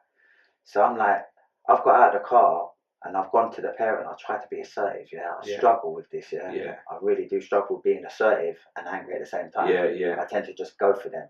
That's how it normally goes, yeah. But I weren't. I was trying to be assertive and talk to her, but she's got mouthy, yeah. And I've just gone trigger. I said, no, I didn't. I just warned her. I said, listen, watch yourself. I said, first of all, I'm going to smash your fellow up in it, because I'm not about to beat this chick up in the middle of the street. But her geezer, I will batter him, yeah. And that's what was in my mind, yeah. So anyway, I've walked away. I know they're now phoning the feds, yeah. So I jump in the car. I said my piece. It made me feel better. I'm off. But now my nutty side comes into it, yeah. Because I will not allow someone to speak to me like that, yeah. I automatically assume that everyone's going to do what I would do. Now I will go and find you, kick your door in, and come and get you if that's how I feel about it, yeah. If I feel obsessed about it, yeah, I will go and get you because I think you're going to hurt me first, so I'll come to you. But I weren't sure what was going on here, if this guy was serious or if he was a fucking idiot. So I just had my mind to work with, yeah. So I thought I'll arm myself when I go and drip the kids off on Monday, yeah. So that's what I did. I armed myself up. Now I had a choice, innit? I had a choice of a big tool, which is 9 out of 10 times is what I would have been carrying, yeah. A big weapon.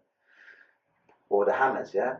And I thought, well, if I bring the knife, I'll kill him, innit? I don't really want to kill him yet, Paul. I don't want to kill him because then I'm going to lose my missus. But I'll bring a hammer because I won't kill him. I'll just hurt him, yeah. So that's what I thought. I'll bring the hammer. So anyway, we're driving. Thank God my missus was driving, yeah, because I would have killed this man. This man would have died there and then, and I would have probably drove over him a few times just to make sure, yeah. So we're driving to school. And bear in mind, I've got my baby mum constantly phoning police on me, constantly trying to get me nick-footed, this, that, all dumb shit, yeah. So this is what happened. After that's happened, we're driving down the road. This little Wally is what I call him, a Wally, yeah. Because I don't know if he was trying to show off to his missus that day, or if he was trying to just be like he's a bad man, yeah. But he nearly died, mate. That's the fucking facts of it. If had I been driving at that precise moment, I would have killed him. Done. He would have been dead. So anyway, he's walked out in front of the car and he's put his hand down his trousers. My missus has driven around him. Get the kids in school now, yeah. He's got a tool, yeah. All right, cool, safe. You got tools? I've got tools. Watch my boot, yeah. So I've gone in the tool, took out some tools. I'm a fucking builder, bruv. I bring weapons with me everywhere. Even that I weren't going to work that day. I had tools anyway, yeah, because that's just everywhere I went. I had the tool bag, yeah, literally. So anyway, I've jumped in the car now, and I'm gonna kill you now.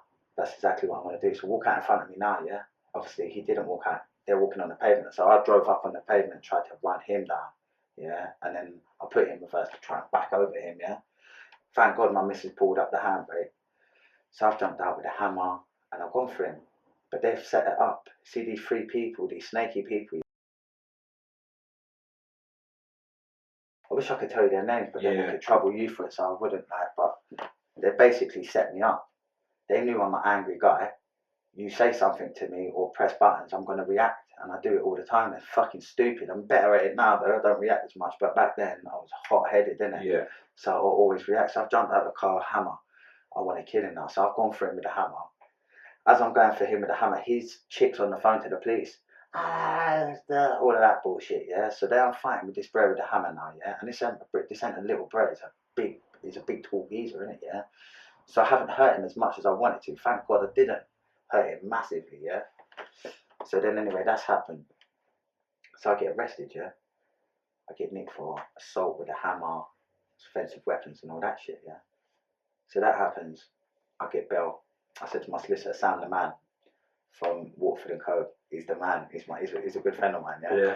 He's actually one of my goodest buddies, mate. Even from back in the day, 15 years he's been representing me. And anyway, he's come to the police station and he's done his job. He's got me bail, yeah.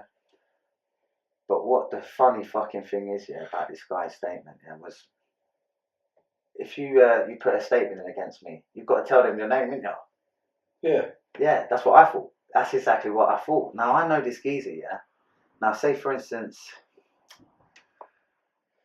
I don't know, let's make a name up for this fucking dude. We'll just call him Bob. Yeah, right, so Bob, I hit Bob with a hammer. Or you hit me with a hammer. Yeah, you've hit me with a hammer, I've called the police on you, and I signed a statement against you. You'll have my name, Anthony Roberts, at the bottom of that statement. Yeah. That's how it works, yeah? Well, I know this bro's name. I know this guy's name, and this guy's name ain't Anthony Roberts, yeah? He's completely come up with some absolutely different name, yeah? Now I'm in an interview and I've done my signed statement. My signed prepared statement. It's not legible. I don't know who this fucking brer is. Yeah. I know this guy's name, but my solicitor's like, don't worry. Just get you bail with a minute. Bear in mind, I've got 3.5 years license. I've still got a long license. The fact you got out on bail with that. The fact that I got on bail with that, plus my wife is heavily pregnant. My baby is about to give birth. Yeah, I'm going to prison, and my missus is 8 months pregnant. So now this has all happened, yeah, because my baby mum once phoned the fucking police and said I called her a slag. Yeah, so I had a whole fucking siege in my house. This is a couple of weeks before this, yeah. So loads of police at my house. We've had a mad siege. Taser squad's there to try to taser the shit out of me. I pulled out knives on the police. It's been mad, isn't it? Yeah, we've had a proper standoff in my garden, yeah. And I didn't even do a fucking crime, not one thing, yeah. So the feds have tried to bust my door down. I've been nicked for assaulting feds. Yeah. Then a couple of weeks later, I have a madness with my brother. My brother bites my ear off, yeah. And then literally, yeah. How you just say that? Yeah, my brother bit my ear off. Because you know what, that's exactly how it was, mate. It's literally like that. We're pissed off, we're arguing, we've had a fucking fight, and I'm stronger than him. And I've had hold of him, and the only thing he could do is bite my ear. Normal people wouldn't probably do that, yeah? Because they probably think that's a bit over the top, biting your man's ear off. But I get it. He didn't want to bite a hole in my neck. He bit my ear because my ear was there. I get that. It's not nice. It didn't feel very nice, but it's just one of them things. It's just a slimy, treachery shit that come after all of that. I don't like. Do you know what I'm saying? Yeah. So basically, this has happened. I've been nicked for all of these things. Now I'm on license. I've been arrested for 3 things now. Yeah. One for smashing up my brother's car. One for fucking pulling out these hammers and smashing up this geezer with a hammer. Yeah. And now I know I'm going to jail. Yeah. But the third one was this is a mad one because I can't really talk about this because it would hurt my family if I say it, yeah. But someone done something bad to my family, yeah, to my baby sister, yeah, and my sister, mate. I'll kill everyone for my baby sister, yeah. And someone hurt my sister, yeah. So I went to kill him. Same routine. Got in the car, weapons. I'm going to get you now because you beat up my sister, so I'm going to beat you up. But I'm not going to do it fairly. I'm going to hurt you until it makes me feel better. Mm. And that's the level we're at, yeah. So, but I'm sick now. I'm getting back into my sick mind, yeah, because of all this shit that's going on. And now I'm going back to prison. My life has been in turmoil. And then we get to that stage. So then I'm on the run now, yeah. I'm back to sleeping and living in cars. I can't commit robberies no more because I don't want to commit robberies because I don't want to get that big sentence. I don't want to hurt people. Yeah. So I'm like muggy, innit? I ain't got no career job aspect. Like, who's gonna employ me, mate? Do you know what I mean? Like, literally, let's be real about that, yeah? Plus, I'm wanted. I've got half a fucking ear. I'm not I've got no qualifications. The police are fucking looking everywhere for me because I'm on license and I'm running now. So I've got nothing. I'm in a dangerous place right now. Yeah. Yeah, it can go back to mode where we're back to doing the bad stuff, or we're just trying to live right now, keep our head above water. So I was doing muggy things. I was buying and selling. I'm like Del Boy, mate. Honestly, I can fucking make a living from buying and selling. I was very good at it. And I'm not talking about drugs. I'm talking about items. Yeah, everything. You know what I'm saying? Yeah, and that's how I functioned for a little while. But then on this particular day, I've had a madness, mate, and I've ended up basically. I've had an altercation with someone. My car got broke. Yeah, so that's happened. The car got smashed up. He's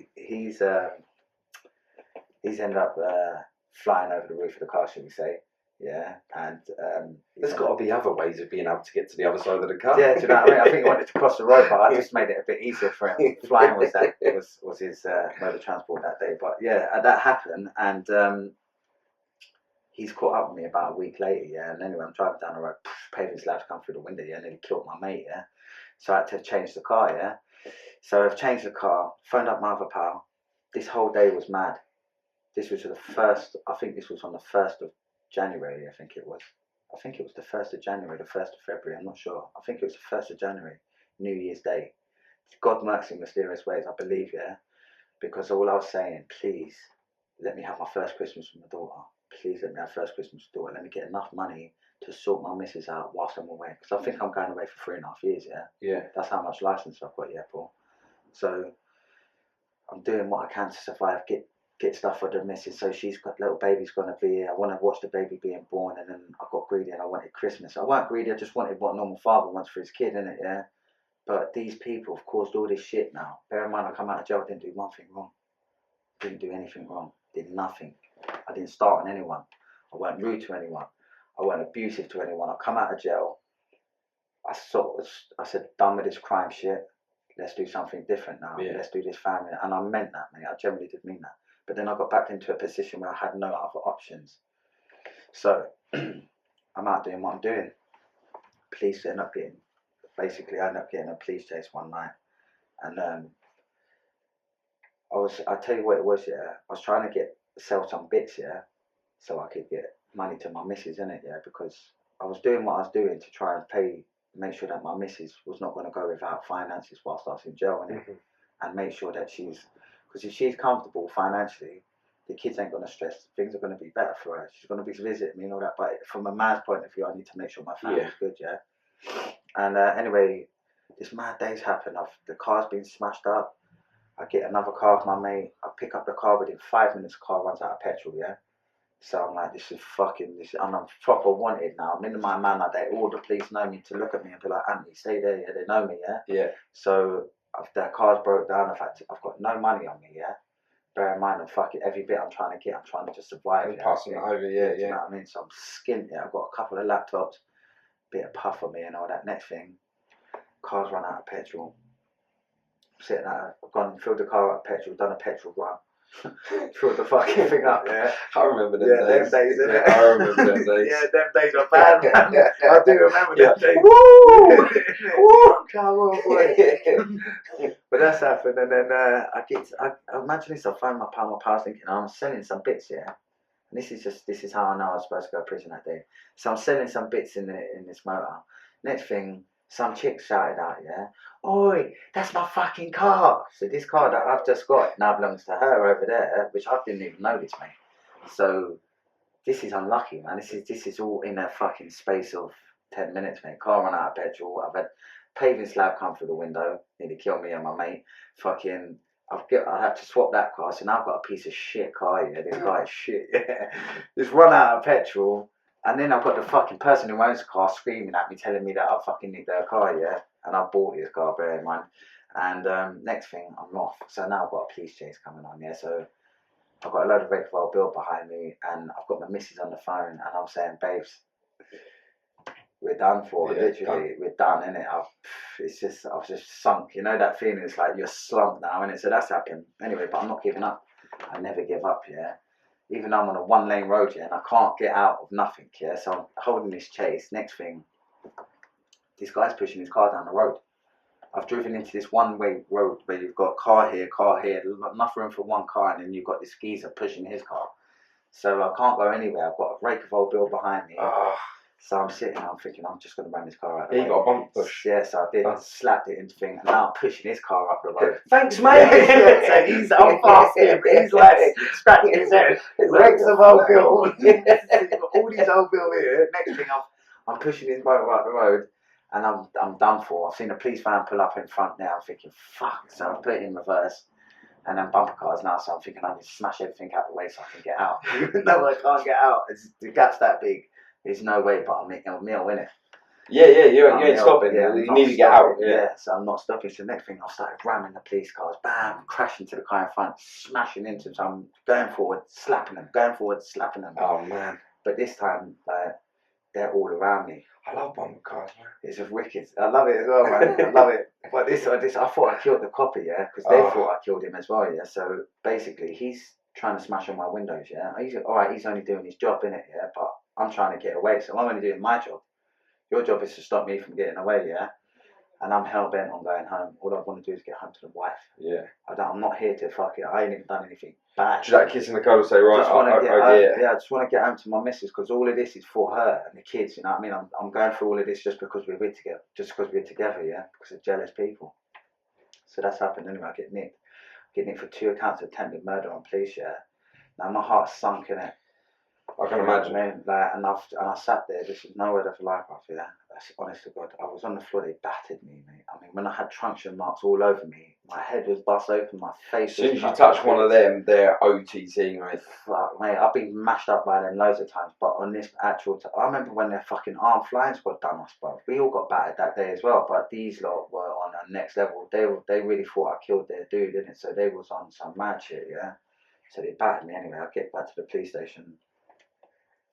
Get nicked for attempted murder, 2 counts of attempted murder on police, and a whole range of other crimes. Because I get nicked, yeah, and my past behaviours is a spree of crime. I'm not just one person that will do one crime. I go on a mental rampage of crime, which is stupid, but that's my mental health side. That's the ill part of me. Yeah. Do you know what I mean? When I get sick, I get sick. Yeah. When I'm good, you know what I mean? But then I was very sick back then, you know what I mean? And I got nicked for a lot of things, an awful lot of things.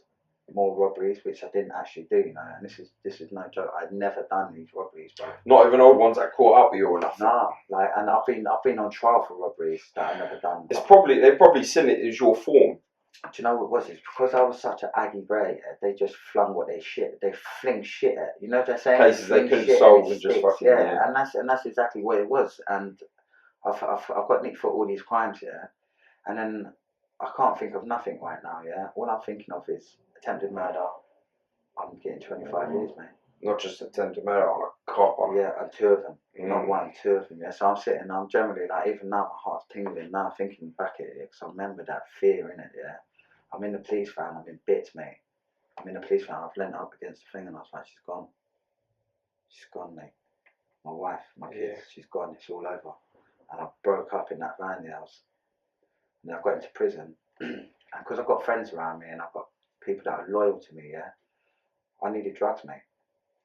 This is how it was, isn't it? I needed drugs at that precise time to get me through that beginning part of that sentence. Because if I didn't take drugs, mate, I was going to kill everyone in that prison. How long was you off before you or was you still? I wasn't even taking drugs when I was actually at it. I was only bunning weed and having a drink. Yeah. I wasn't actually taking any hard drugs, so to speak. What was a drug that you was trying to get hold of? I wanted spice. I wanted spice, bruv, and this is the thing, yeah. I hate even saying it. It changes you as a person. Yeah, now when I think about it now, it's like I want to wash my body. It's grimy, but I understand it now because I look at it, I analyse it, and I think about, well, this is how mad I was. Yeah, I went into prison. My visit's been called. I've got a parcel coming. Man's been caught with my parcel, yeah. And I want my drugs, mate. I want my drugs because if I don't take my drugs, I'm going to kill everyone, mate. Yeah. That's how I feel, yeah. I need to black out now. I need Anthony to not think no more. This is exactly what it was, yeah. So that's happened. Next thing, my parcel's got caught in a visit. Really, really complicated. Well, really weird how this all panned out, yeah, because I'm the only... You've ever been to Scrubs before? No. Right, so imagine in Scrubs you've got like, say, 80 tables in Scrubs, yeah, and they're in rows. So you've got 3 rows of tables, yeah, and it's all 3 rows. everyone on that visit that day was on 2 roads, and I had the whole road to myself, yeah? Which I was like, this is madness. They've got my parcel. Now, the person that brought this parcel into me means a lot to me. It's a very good friend of mine. It means to me more than many other people, yeah? And now I'm thinking he's getting nicked, mate.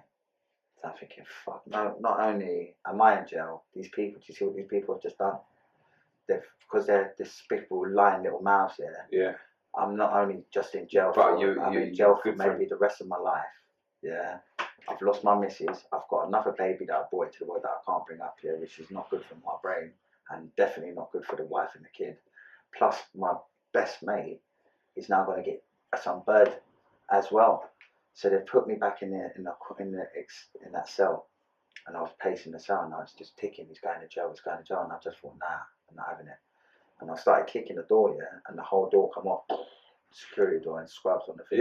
Yeah. This, I swear on my kids' life, no word of a lie. I got the paperwork. I'll send it to you. Yeah, well, I can't wait to see your paperwork. This is a joke, mate. Honestly. Anyway, this little black screw on the other side of the fence, I hated him. He hated me though. He was one of them guys that come in and it's like a cunt. You know, like one of them people that just, they're like a fucking animal. They poke you with a stick, you know, to try and just aggravate you. Yeah, mate, to try and make you feel. Or you talk to them, but they give you that look where it's just like. Yeah, I just want to squeeze his neck every time I speak to him. I just want to grab him and squeeze his neck because it's just a horrible cunt. Which his eyes just pop out. Yeah, and that's because, do you know what it is? Because they come in. Think how shit their lives are, man. Like their life must be so shit that they're coming into a prison where all of us are not good right now, and you want to make our life hell. I think that as well, man. I think like these people that just bullies, bad, mate. Yeah. These bullies. They are. They're fucking. They'll be hating because their life is shit. You should have seen him, mate. This man fucking left a trail of shit behind him, mate. Honestly, yeah. Seriously, yeah. So I've kicked this door, yeah, and I've kicked it. And I've kicked it again. Next thing, it's just gone. Doors come off, but then this little geezer's on the other side on his chair. It's gone. He shat his pants, man, because he wasn't expecting the door to come off. Of course. Was I, mate, no, I bet. I can imagine you're like, what the fuck? Yeah, the door come off, literally, and I was like, that's the madness has come back out again. So that's it. I've run at him now. What was it? Was it like a pause? With like kick the door, and then you was like, oh fuck, I don't know. I didn't plan anything after this because I was kicking the door. I thought kick the door and that was it. I didn't think I was going to get out. I don't think this door's going to actually come off. So then you kick the door off, you're like, I'm kicking it. I ain't got a phase 2 yet. And then it's gone, and then it's like a switch, mate. Honestly, it's like when I switch, my missus says it to me. Yeah, when people do stuff to me outside, I go mad. Yeah, like I'll explain to you a situation in a minute. Yeah, so basically, fucking the switch has come off. And then he's come out again, yeah, the other side of me, yeah. Now I've picked up his chair and I've started chasing him up and down the visiting hall, and I want my parcel back now, yeah. So give me my drugs back, you cunt, is what I'm thinking, yeah. And I'm screaming at everyone. So I'm chasing him up and down the visiting hall with my chair, his chair that he was sitting on 5 minutes previous, and he's running. They're all running away from me now, all the girls in scrubs, mate. Yeah, it's no joke, man. So next thing, the bell's gone off. And about 40 guys have come up, so there's me swinging my chair around like John Wayne. Yeah, literally, I feel I was going off one. Then I've been battered, took to the block. And after that, I calmed down a little bit. Calmed down a little tiny bit. And I ended up going through the motions then of prison. Literally, going through the motions, fighting with govs. And it's just, it ended in 2018. I was lucky, mate. I've missed out. Did you get extra time for that? Yeah, of course. But the thing is, yeah, imagine this is where the story is real weird, yeah. So bear in mind, this guy, yeah, gets me arrested for assaulting him with a hammer, yeah. Now I go to prison, I go to court. I'm saying I want a trial now, yeah. I want a trial because I know this guy's put a statement against me. He needs to come and he needs to represent his statement. He has to stand in court and say and convince the jury now. This is a full case now. So if you're signing a statement, you need to come to court. And you need to uphold your statement, yeah? Now, we get to court and we turn around and we're like, this Brer, what's this guy's name? This guy's name is Chance, yeah? This Brer's name ain't fucking Scooby-Doo. I know this man's name. So they start throwing deals at us, yeah? Because they don't want him to come to court. One, he's a paid informer, yeah? His actual name that he put out, I've said, my QC told me this guy is that's a grass name, it's a pseudonym, it's an informer name, yeah? Yeah. Hence his name, that piece of paper it's not his real name. It's a fake name. Not legible. Do you know what I'm saying? But because of that, because now I'm saying, nah, I'm going not guilty on attempted murder. I'm going not guilty on everything you put on me. He's coming to court. I don't care if I'm going to jail for 20 years now. I've lost everything anyway, so it doesn't mean nothing to me, yeah? What's important is this cunt's coming to court and my mate's getting when he walks out of court. That was the most important thing to me. Yeah. That's it. I don't care about anything else. Everything else means nothing now because it's already gone and I'm already in hell. I'm back in hell now, so I'm here, innit? So that was important. But then they threw cases at. They're saying to me, right, we'll drop the 2 attempted murders and we'll do you for a Section 18.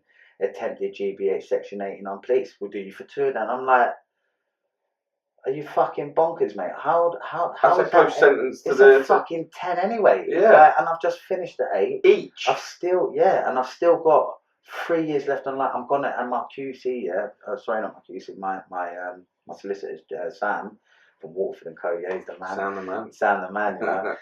He has, he's like saying, Ant, mate, you're getting 9, mate. You're gonna get 9, 10 years, mate. You're going to do 2/3 of that. It means you're going to get 7. You're going to do 7 years. I'm sitting there, I'm scratching my head. I'm thinking, how am I getting this bird, mate? Like, how am I getting this, man? What the fuck have I done, man? I'm feeling sorry for myself, innit? Like, ramming the old bill was a bit far, innit? I shouldn't have done it, yeah. But I wasn't thinking clearly.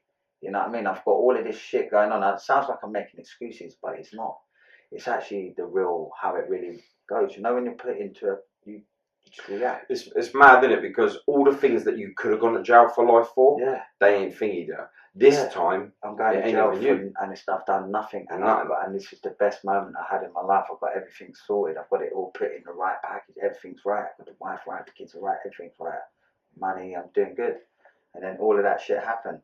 And then I went to jail and I come out of jail and do you know what it was? I started doing these podcasts and things. I come out of jail very sick, you know. I come out of jail mentally ill, mate. Yeah. Like, big time. And this is nothing why I do these podcasts as well, Paul, yes, because I was sick. I've never told anyone this ever. I'm slightly embarrassed about my mental health, but I've got nothing to be embarrassed about. Mate, you are nothing. It's a part of you. But I'll tell you why I'm proud of me, yeah? And I'll tell you why I want everyone else to do this thing, yeah? I want everyone else to understand mental health, and mental health is a big thing to me because I got diagnosed, mate. I got diagnosed with dissociated antisocial personality disorder. You got men in Broadmoor that are never getting out of jail with my mental health, mate. Exactly the same as mine, to the T, mate. They're never getting out. Speak to Ben. Ben will tell you. Yeah. This is why I say to Ben, no one knows like you, bro. Yeah. You understand? I've got that thing for Ben because he knows. Yeah. And not a lot of people do. People don't understand that mental health, the amount of people that take their life, the amount of people that, like, you see the homeless man drinking bottles of white lightning on the side of the road. Why do you think he's doing that? He's doing that because he's traumatized somewhere, some fucking issues in his brain. So they take alcohol, so they drink, so they smoke crack, some smoke heroin. You should jump on it with us, man. This is why when you say about the homeless and wondering why, it's getting to the bottom of it. Me and Ben, we were going to do homeless in Hastings. Yeah, bro. And we were going to go down there and just talk to them overnight and just go and live like them for a little bit and just to get to it. It makes me sweat thinking about it because you know what, yeah. You want it? 100% I'm on it, bro. Yeah, we'll get that sorted. I'll do anything, yeah. I wanted to do it in the winter time, so... I'll tell you this, Paul, yeah, I will do anything, yeah, to help people. I love helping people, mate. It makes me feel like I'm good. This is real, this is honest to God. Man, don't make money from podcasting, so people need to forget all of that. Yeah, there's no money. It costs us money to do this. It costs money. It costs me money every time I get in my car to go anywhere. You know what I'm saying? I don't get paid for none of this shit. This is why I've got to do it at the end of the day after work, because I can't turn down work, so I've got bills to pay. You know what I'm saying? So we do this from the goodness of our heart, bro. We sit here and we tell all of the people, the world, the deepest, darkest shit that we've been through, so other people don't go through it. We try to educate people, which I find, to me, that's what makes me do it now. I get gas from it, mate. I get excited. And doing what we're doing in the future, mate, that is... Oh yeah, big things what we got coming. Do you know what I mean? And that there, it started off 30-something years ago with all that bad shit. Yeah. Yeah. So this is how we spin it now, yeah? We've got all this shit happen to us, yeah? We've done a lot of mad shit as well. We've done loads of shit. Combine all of the shit that we've done, it's a lot, yeah? Madness. But then think how many people we can help, yeah? If we can fix ourselves. If we can fix ourselves, and this is my motive now, yeah? Because when it comes to the therapy world, I'm the man at that, mate. I understand it. Yes, mate. I understand Yeah, it to a T. I know you're saying. I can therapy people well, mate. Bear in mind, I was in a nut house, yeah, not a nut house. For my sentence, yeah, they put me in a place called Dovegate, yeah. Yeah. Now, Dovegate is a therapeutic community for the fucking criminally disgusting people, yeah. And I've heard of Dovegate. This is a bad gaff, yeah. That's why I hate the fucking system, yeah. I hate it with a vengeance, innit, yeah. So I was a robber. I was never anything apart from a fucking thief. That was it. I was a thief. I wasn't anything other than a thief. I weren't good at anything else other than thieving, yeah, and doing robberies and getting away from my bill. That was it. But then I went to, after that robbery with that chick, I went to Dovegate because I really knew about my past. I understood it. My past has really affected me, mate. I'm a very violent little bastard. If I don't fix this and do it quick, it's going to end up bad. So I thought I'd do this behavioural therapy thing. Yeah? So I thought, I'll tell you, Noel Razor Smith. You ever heard of him? Razor, yeah. Razor, yeah. I read his book. I read all of his books, actually, yeah. And he was telling me about, it felt like he was talking to me. This is the maddest thing about reading, yeah. Now, Mate, I got that with a book called Karma. It's mad, isn't it? Yeah, but I have to do audio. I'm still struggling with the reading. I just have to read it 5 or 6 times, and Yeah. that's what I'm paid. I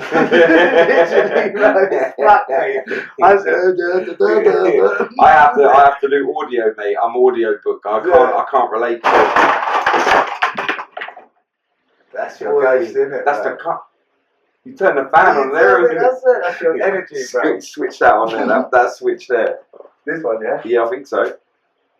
No? No. Yes. That's some dodgy shit, right? Take 2.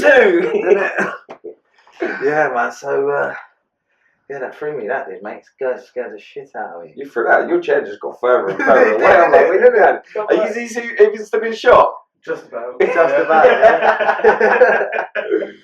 Man. But yeah, fucking mad. I'm lost. Again.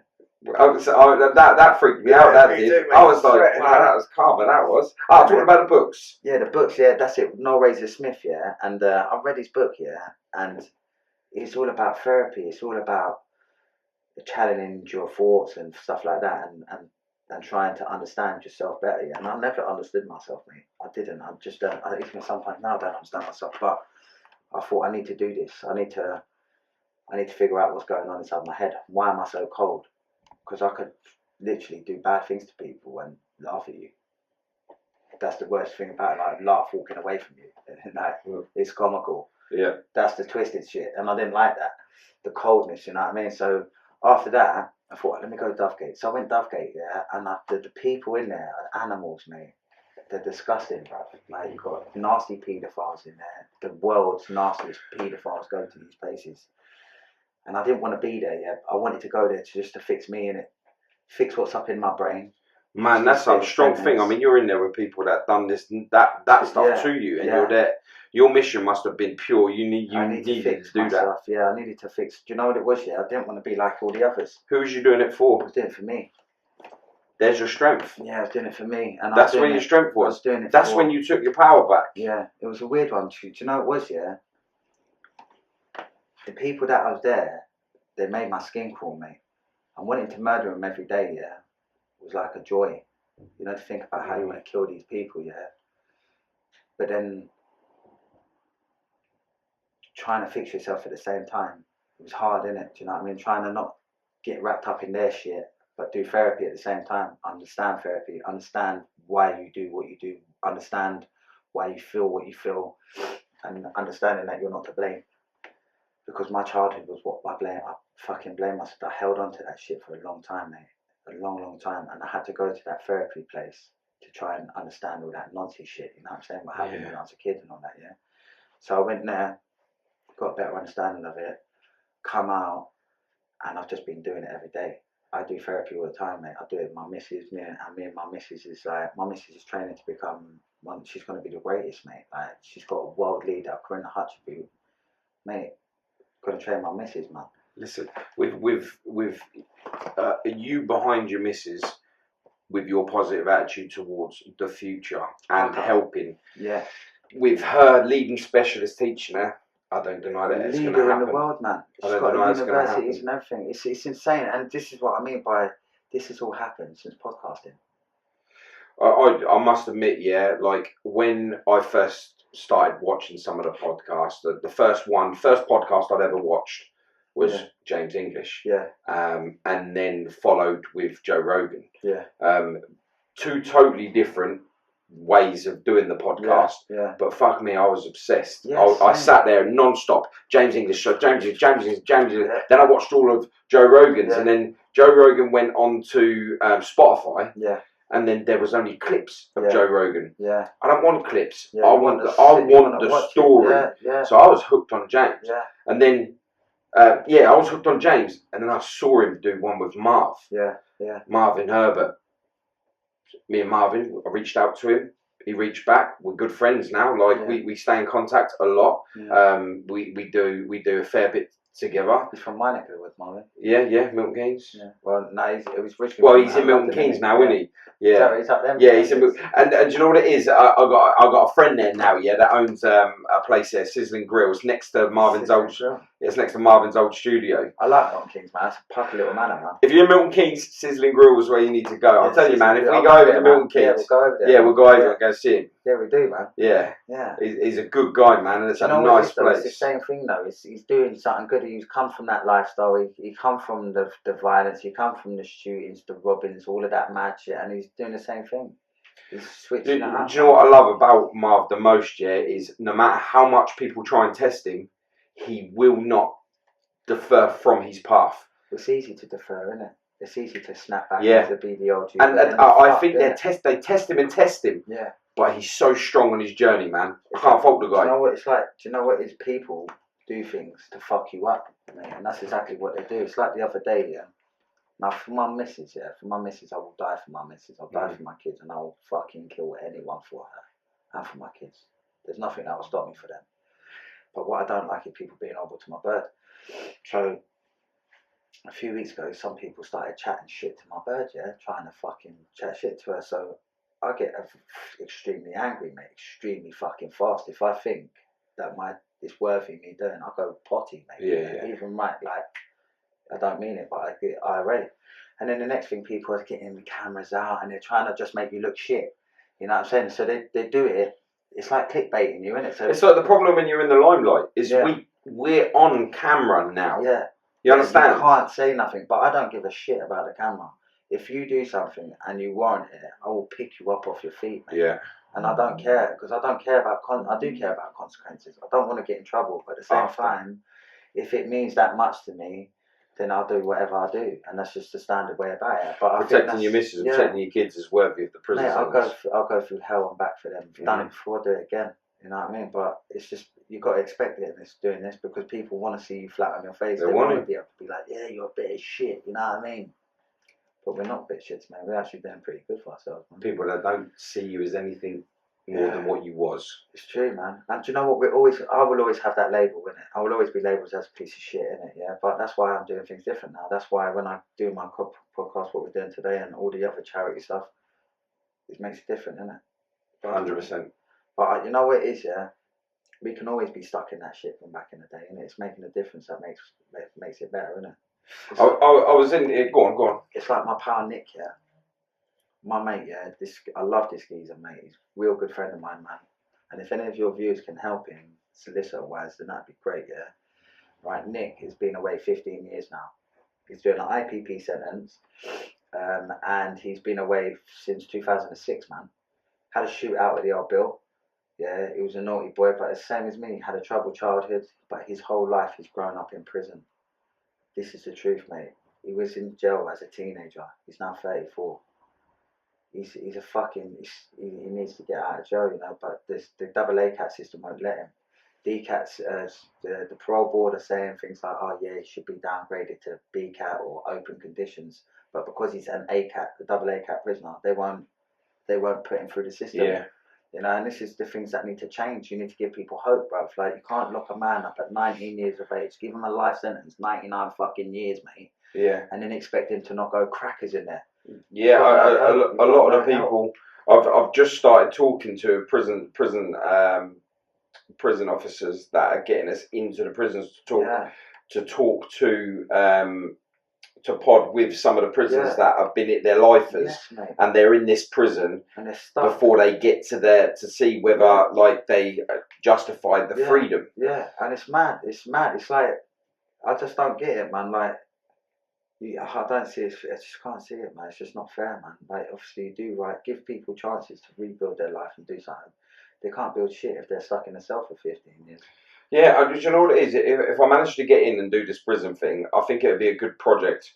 Me, you, Ben, I'm definitely get Marv on it as well, definitely. to go down and work with these guys 100%. and just get their stories out there, because they regret.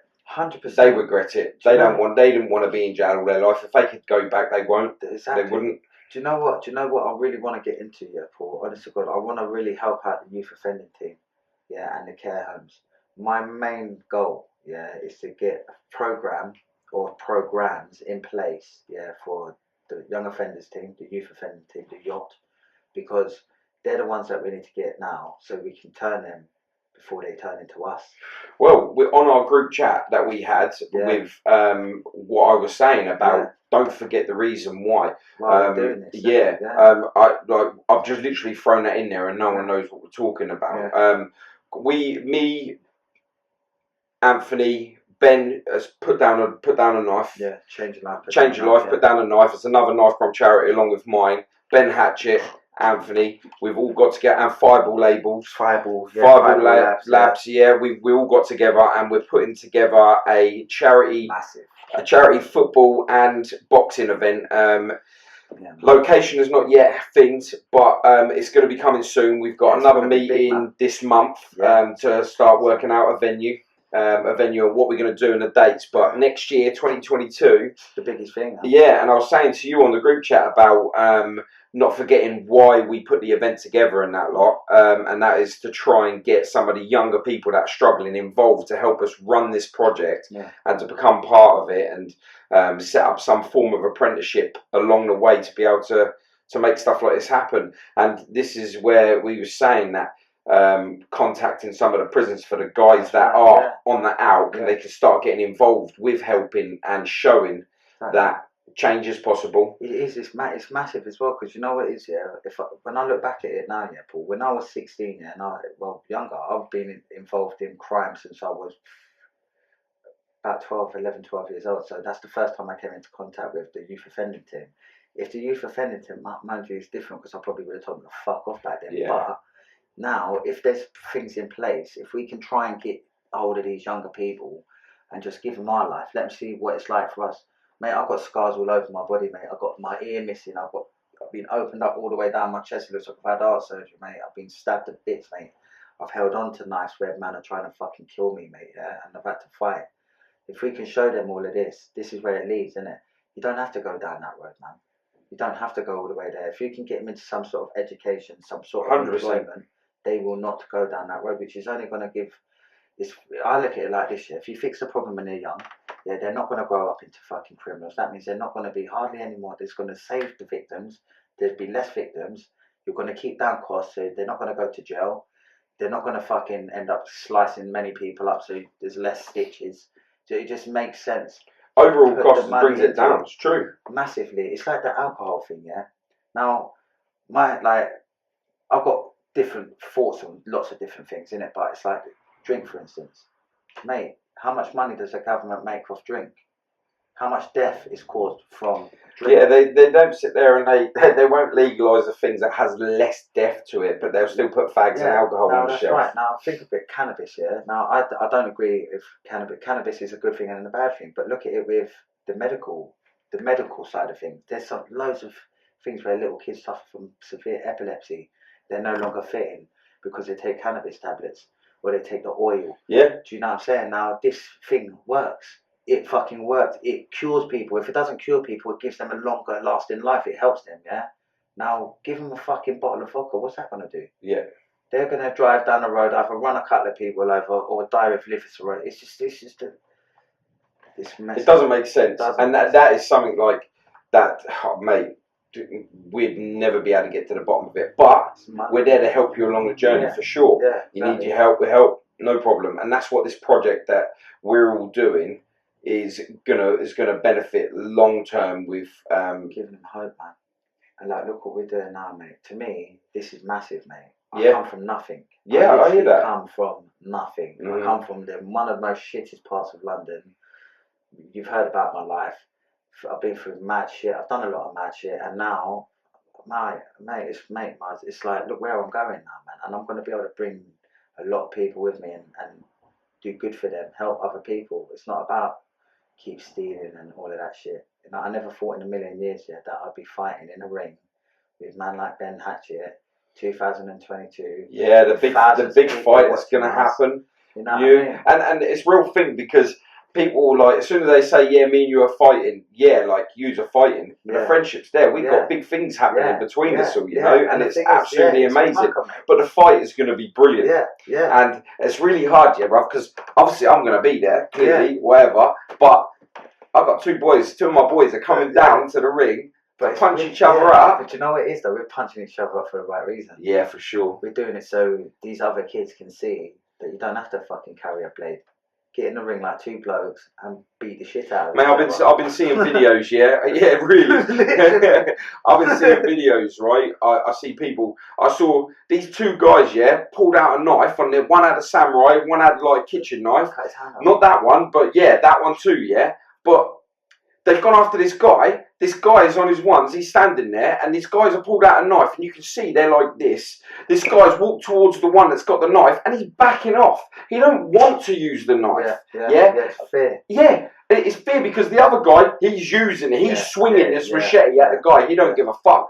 But that other guy, having that knife and pulling that out on camera, he's just put himself in jail for 7 years. And he don't even want to use it. He's got the knife. The other guy has walked towards him, and he's backed off. But he's just got himself 7 years for just carrying it. And the thing is, you know what the kids don't realise as well, is if you kill someone, and you get done for murder, gang murder, the starting rate's 27 years. Now, back in the day, you stab a man, you'd only get 5 years or 4 years, or maybe if you even kill him, you'd only get 12 years back in the day. It was minor, innit? The sentences were minor. You'd still be a life licence, but the tariff was completely different. Now, the amount of shit I'm seeing in the media lately, the starting point's 27 years. So, mate, if you do the maths on that, it's freaking ridiculous, mate. Like you're 20 when you go to jail, you're 47 when you get out, and you're on license for the rest of your life. You ain't got no chicks. You ain't got nothing. Try and get a mortgage, try and start, try and get a bird, then get pregnant, then have the baby. It ain't happening. It's not happening. The best years are the youngest years, man. 100%. And the kids are just destroying that, man. And that's why I'm in this shit. I want to be in it, because you know what? It makes me feel like I've got a purpose now, man. I feel like I'm doing the right thing, helping people out. This event, Celebrity Jab, not Stab, it's gonna be insane. If you guys ain't following already, it's all a part of us. We're all a part of it. Go and follow it on Facebook and Instagram. It's Celebrity Jab, not Stab. There's just literally a profile of the poster on there at the minute, but once we get the venue and we start announcing the celebrities that we've got involved with this, tell me it's not insane, the people that we're getting so far. It is mental. These guys that we're getting are big names. Big names in this world, man, and they're doing, and the thing is, they're all giving up their time for free as well. Yeah, this is all these guys believe in us, and it's really overwhelming for us, because like, these guys are celebrities. These guys are paid money, and we are making calls, and we're reaching out to all of our connections, our contacts, and these guys are coming out from their own time. They're going to be training in their own time, all for free, because they believe in what we're doing, and that's putting down a knife and save a life, you know? Which is what it's all about, isn't it? And I like that, though, mate, because it's just nice, isn't it? It just goes to show. It's times like this when we start putting it together. I've reached out to quite a few celebrities, and they've done me messages to show people that, you know, that you can be something else. Some of these guys, they're big names in the industry, you know.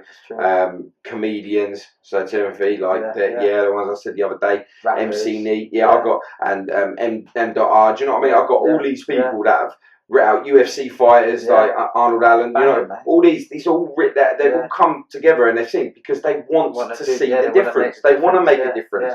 And there's no role models. These guys are pulling forth, and they're doing this, and it's important. It's the same stuff as what we're doing. It's massively important. You know what it is as well, I've got little kids as well. I've got a 15-year-old son, and like I get worried about him, mate. Like, I've taught him to be on point, mate. I've taught him, if someone pulls a weapon out on you, to run, mate. Yeah, run. Fight, You get out of there. Quickest defence. Someone pulls a knife, leg it. Gone. Done. You'll live, you know what I mean? And then I'll go and sort it out afterwards, mate. Yeah. And that's how I'll deal with it. Like, obviously, I wouldn't fucking ever do anything bad to a kid, but what I'm saying is, if anyone... Go in there and expel your knowledge onto them. Like, what are you doing? Don't do this. This thing, trying to get into the schools as well, you know? So hard, bro. It's difficult. When I was on the Ben Hatchett... You don't want this I was on Ben Hatchett podcast and we was talking about it, and every time that we've gone to go to the school, they're like, yeah, we don't want to be known as we have a knife problem. It's like, you're not. You are raising awareness. You're not. We're educating the kids. It doesn't mean that you've got knives coming in your school. It just means that they're educated in what it is. Do you know, it's the kids don't see the fucking bad shit. Now, this is the thing that I love at the minute, in the position that I'm in at the moment, because I come from that criminal background, and I was right involved in that life, I've come away from that now, and what I'm doing is I started making documentaries, but my thing that I'm doing is I hit the crime world, man, because I know it so well. Yeah. Do you know what I mean? But not only just that, like, me and Ben Span, and my film company that I'm working with is Underground Films. What we're doing is we are actually going to make a documentary, and this will be out for purchase within the next couple of months, and it's the whole process from the start to finish of murder, gang violence, and how it starts. So basically, we're going to have the gangs. The gangs are going to talk on camera. We've got a few gang members already that are actually going to explain to us in detail why they're doing it, what's going on. Then we're going to have a trauma specialist. We've already got the copper that's going to, a police officer that was a police liaison officer for, I believe, 15 years, dealt with specifically homicide, which means they dealt with the families. We've got families that are going to talk on camera and explain what it's like losing your son, your brother, your sister. We've now got a solicitor as well, who's going to explain the legal side of things, what it's like dealing with someone, what's it actually going like into a police station and dealing with a guy that's just been nicked and is about to be questioned for murder. And then finally, we've got the prison officer. Now, the prison officer is going to explain what it's like. How many times has he seen a young 25-year-old come into jail just sentenced to 26 years? What's their mentality like? And the way we're going to try and put this is in a way so the people, the public, the viewers can see it. They can see it from the beginning. They can see how it all happens, why it all happens. Then when he's arrested, and see the whole process. And they'll be, hopefully, if we can show that to enough people, people will see that and be like, that's amazing. I'm in. Like, when's it coming out? Man. I'm in. Listen, you tell me now. I'm there. The camera now, so we can lots of projects but that's coming in the next few months, mate. Yeah. How is anyone going to be able to get this? This here is going to be. I'll advertise everything on YouTube. Yes, that's where we will advertise. I'll do the same for you. Thank you very much, brother. But it's going to be in the main places: Amazon, Viva on Demand, Tibu. I think I can't pronounce that word. TUIB. I think it's Tibi or something like that. Yeah. I know what you mean. Yeah. Dyslexic again. So that's the one. But we're just doing that, man, and lots of cool things, man, like the filming and documentaries. We've got true crime series coming out. That's actually out on the 19th. You can get that same place, YouTube. Send all the stuff. I'll watch out for. You will have your stuff on here, which we'll add on, and you can link with you on this and see this coming out. This is the best part about it, bro. This is what I love about this. We ain't finished yet, bro, because this is where it gets cool for the public. Now we're setting up this. We're setting our own little foundation up. And we've got professional camera people there. Hey, did I get our camera last time? So we're going to be in a position where we're going to actually be able to train young offenders. Now, this is what makes me excited, because this is what it's all about, In the next few months, we're hoping to have a facility there, where we will be able to train specifically homeless people. This is real stuff. This is really going to happen. We're going to be able to teach them how to do all media work, how to be a cameraman, how to be a sound technician, how to do it all from start to finish. And we are targeting specifically children in need, as in care homes, homeless people, ex-military, anyone that is in need, especially the younger people. I love this project. And this is where it's going. We're still in early stages. We've got everything we need except from funding. So that is what we're trying to basically get, and the celebrity jam, and, not that. and a lot of it's going to come from there. I'll tell you what we could do on that as well. Yeah, It's massive, man. Yeah, I'm actually sweating thinking about it. Honestly, mate, I've got goosebumps. Yeah, I'm feeling like and it's real. we could even if we ended up lifting people from around this area. Yeah.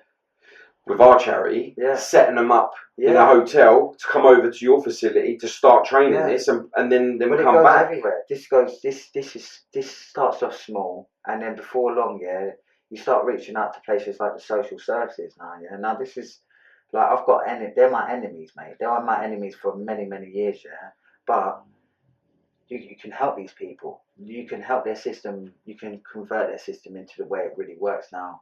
If our charity offers things like for the kids, like you get respite places, kids that are in homes, if they're in foster care, the foster parents go on holiday and they don't bring the fucking kids with them, which is fucking ridiculous, mate. So when I go on holiday, does that mean I need to leave my kids with a fucking stranger? Nah, mate, it don't work like that. You know what I mean? Be a bit more considerate for the kids, yeah? So within these places, we're trying to set up day places for the kids, so they'll be able to social services that when the kids are on respite, instead of being stuck in another children's home with lots of other kids that are fucked up as well, that they'll be able to go on activities. So this is another thing, Change Your Life, Put Down Your Life is we're trying to arrange it in Lemon Spa. This is different to the other. We're doing this in lots of different things in lots of different places.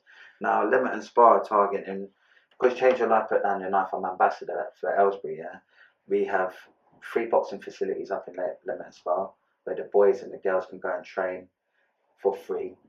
Lemon Spa's doing that with Change Your Life, so that's giving the kids off the road up there. That's amazing. It's pucker stuff, mate, honestly. So you've got the kids off the road up there, plus we're going to try and get this charity building up and running as soon as, because then you can have the respite periods where the kids can come to this place, do activities. Even like what I would like to do is have a place for the therapy, because I want any sort of building to have some sort of therapy in it. You're an artist, mate. Your art got you through burying your shit. Yeah. You know what I'm saying? And I get that, mate. My crime got me through it. That was my art. My art was crime. Your art's pen and paper and ink here, which is public. Well, I mean, I can come across, and you're doing the filming and stuff like that. I can come across and do a seminar for you there for artwork and stuff. 100% on there. I can come and do that for you. And you know, even training kids to do what you do, bro. Look at your shop, man. Look where you come from, man. Mate, rock bottom. You know what I'm saying? So if we can do it, then fucking anyone can. I believe that, you know. I do as well. I do. I get like big-headed when I start saying that, because I know it's happening. I believe that. And I know it can happen. If I can get out of where I was, and I was literally scraping out of the barrel, man. And now I'm on cloud 9 now.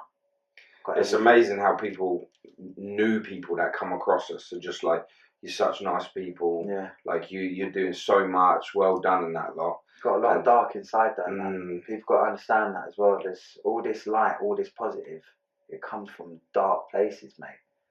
Oh, I battle every day. Yeah. Every day I'll struggle. Every day I struggle. But I know what my mission is. It's clear. Yeah. But it doesn't mean that I'm getting there easy. Yeah. Nothing's easy. It don't mean I'm getting there. Like, it might look like you know, oh, hey, how you doing? Like, do you know what I mean? Inside, I'm like, fuck off, cranky phone. I'm like that, spitting at them. Yeah, I'm exactly, I'm in there. And do you know what it is? Like, people that are the closest to me, they see my little triggers. So I'll be sitting there. If I'm a little bit frustrated, I'll be like, my knee starts going, or Jay will come in and he'll be like, and I'm like, yeah. And they're like, you in? Yeah. And I'm like, no, man, I'm good. I'm good, you know. Not fuck off. It's like, that's like my lot, man. Mine it's when they know you, isn't it? Yeah. The only people that know me truly is my missus, mate, and my kids. They're the only ones that know me. My missus, and this is what I mean to the young guys at the minute. Go get yourself a bird, man. It will change your life, man. Yeah. All these kids. No, go get yourself a real woman. A real fucking woman, because they're hard to come across. Mate. But do you know what it is, yeah? Like, you see when you was fucking around and all the rest of it, yeah? Like, if you were still thinking like that, you wouldn't even come across your missus now. Because it's weird with my missus, you know? It was the weirdest relationship I've ever had in my life. I've chased her for 5 years. Yeah. Come here. Yeah, literally, I was like, I want you. She was like, doing Asda and see you in the trolleys over there, like fucking peering over. You're wrong and fuck off. Yeah, no, it is mad. Like when I met my missus, I was at a point in my life where I was like, nah, fuck it, I'm done. I'm gonna go travelling. I've got my career. I can go anywhere I want in the world. I'm off. See you fucking later. And then she come in looking sexy as fuck. That's it, hooked then, isn't it? I was like, yo, what are you saying? My missus, man. And I can fucking get rid of her, mate. I'm like, wow, are you here again, yeah? She's like, I ain't going nowhere. I'm like, all right, yeah. Sit down, boy. He's like, yeah, why go? That's what it's like with my missus, man. My missus, she's without her. You see that? You peer over the shoulder there? Yeah, I'm like, oh, shit, she's looking. Saying the right thing. You're getting later, right? Yeah, it's brilliant. We're lucky, man. We're blessed. We found we found our path. I feel like this is, even though it's took us so long to get to where we're at, I feel like this is the beginning. It feels like that. It feels like we've had I've had an exciting life. I've had a lot of troubles. I've had a lot of good times. I've had a lot of downs. But there seems to be more ups now. In the last 3 years, I've had much more joy than I have any bad. So it's turning. It's gone full circle for me. Yeah. And it's doing that for everyone, I feel. I feel like the universe is changing. Good things are happening for people. But you've got to will it as well. And, man, like the fact that we've all come together. It's mental. You know, you're from there. Ben's from here. Marvin's from there. We're all over the place. Live the same fucking life. Yeah. Now we're doing the same life all together. Yeah. And you know what it is? What is nice is we're all in this podcast game. Yeah, exactly. But we're not all like, fucking man, he's doing better than me. We're just pulling together, and look what we're creating from it. Much better. You know, when you join together, when you unite, and you work together, better things happen, man. Do you know what? When I get messages come through on the group chat, I'll get hyped. I'm like, surround yourself with the people that you want to be. Yeah, yeah. You know how hard it is for me to look at someone and think to myself, I fucking love you, man. Yeah. Do you know what it is, yeah? Do you know myself, yeah? I'm very funny. I'm a funny dude, mate. If I don't like you or won't have you, I will not have anyone around me that is anyway negative, anyway pulls me down. Triggers. Yeah, man. Because I fucking want to hurt them otherwise. They make me feel weird. After this, speak to Jamie will tell you exactly. It'd be like, I'll be like, how much does he like you? Yeah. It's mad, isn't it? Same, innit? But they say... Crazy, isn't it? Yeah, man. It's mad though. It is. It's nuts, isn't it? Yeah. It's nuts. But you know what? It's all been a lesson, man. We've gone through all this mad, bad shit to get to where we're going, man. It's the only way. It's the only way to go. It's either that or you just fucking end up killing yourself, isn't you? You know what I mean? And that ain't an option. Don't fancy that, man. Oh, that's right, man. That's not an option. That's why we do what we do, isn't it? It's mad because when you sit there and you go, yeah, man, I'll fucking take anyone's life. Yeah. In a heartbeat. Yeah. When it comes to taking your own, they won't. Boy, I couldn't fucking do it. I battled with that one. I know, man. Hey, listen, you ain't the only one. Like, there are so many men that do not speak out because they feel it's weak. That's where we've got to change this, man. Boys, listen, men speak out. Yeah. You're a bigger one for it, I'm telling you.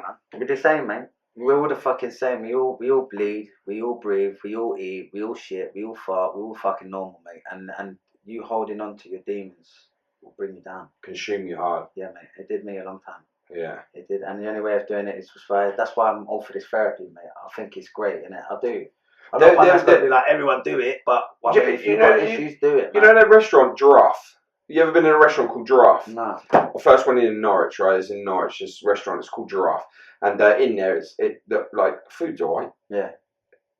It's not my cup of tea, but it's alright.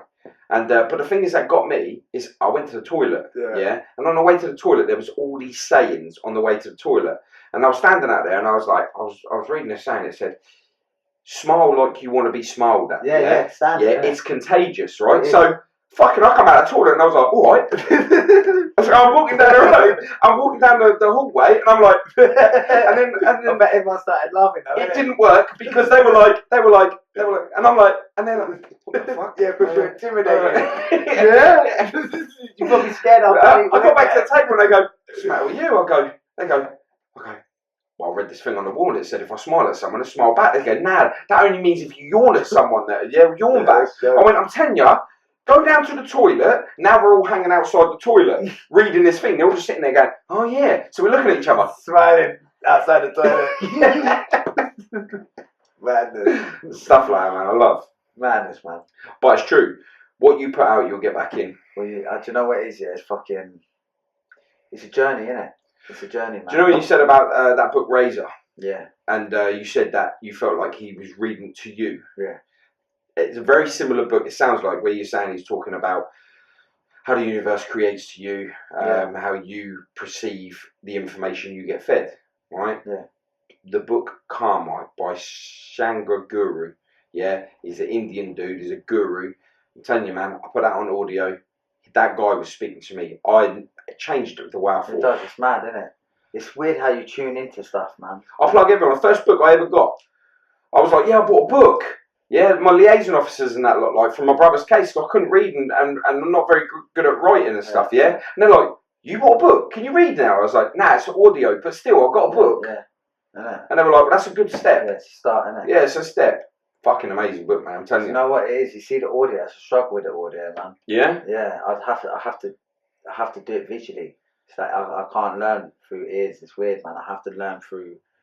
I have to keep reading and it takes me 10 minutes to read one page, mate. Yeah. To see how long it takes me to read the whole book. Man, do you know in the assembly when you're at school? Yeah, in the assembly at the school, and they put the thing up on the board and you've got to sing it. You've got to sing in the assembly in the morning. Yeah, and it's broken up. You've got the first bit, you've got the chorus, and you've got the bottom bit. I've done the whole song still on the first fucking line. I'm like, yeah, you can't do it. How was that saying all that words? It's mad. I read it, and that's the thing. You see with the reading and writing as well. A lot of people are embarrassed about that. Yeah. I was well embarrassed about not being able And this to is something that we're putting forward with the project that we're doing. It's a good. It needs to. Reading and writing is important, man. It's very important, and like, you know, when we're getting people in these apprenticeship schemes with us to help us do this, and it's not going to be a 1 year thing. We're hoping to repeat this. It'll be not. And with this, we can be like, right, you do well in your reading, your writing, your maths. You know, your standard stuff. Yeah, we're going to revert with the schools, make sure that you're doing what's that's right. Where it all starts, isn't it? You know, if you get your education right, you can get a job. Just makes common sense. If you can talk about things, then you're not going to go mad about things. And if you can communicate with people to a certain level, it's better, isn't it? You know what I mean? And education is massively important.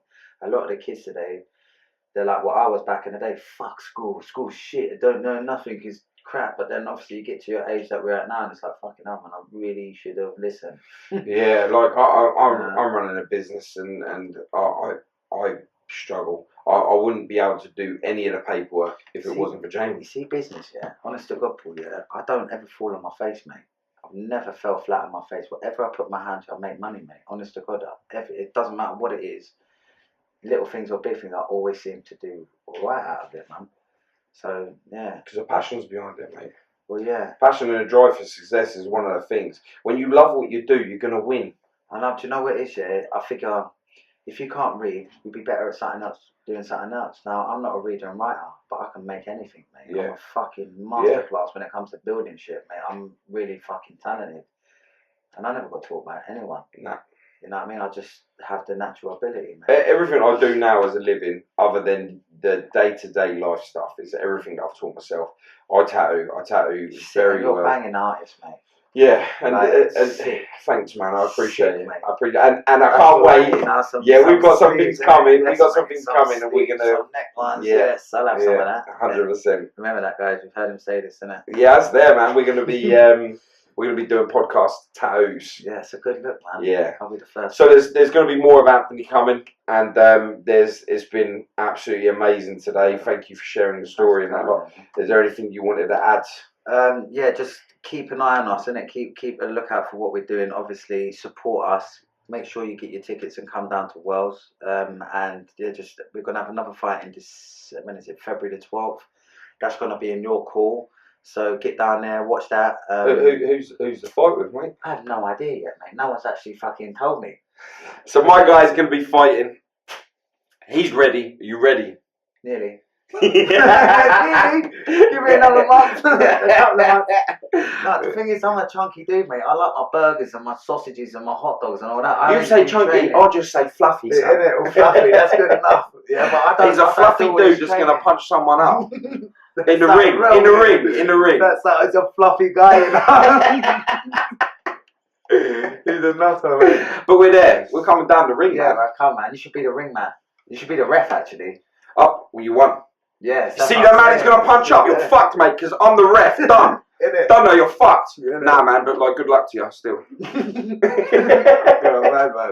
But yeah, I'll come down. I'll do ring with you. It'll be good. It'll be good. Do you know what it is? It's more publicity, man. And we get more people down there screaming the word, wearing a t-shirt, shouting out for the right. I'm walking strong. Yeah, that's it. Yeah, you can. Yeah, do that. You should be the security, man. Just make sure we don't let any dickheads in. You know what I mean? No dickheads, please. Yeah. Yeah. Yeah, man. So fuck off. You left me hanging. I'm joking. No, I'm not on there. That's love. I really appreciate it. Thank you very much, man. That's man. good. Take care of yourself.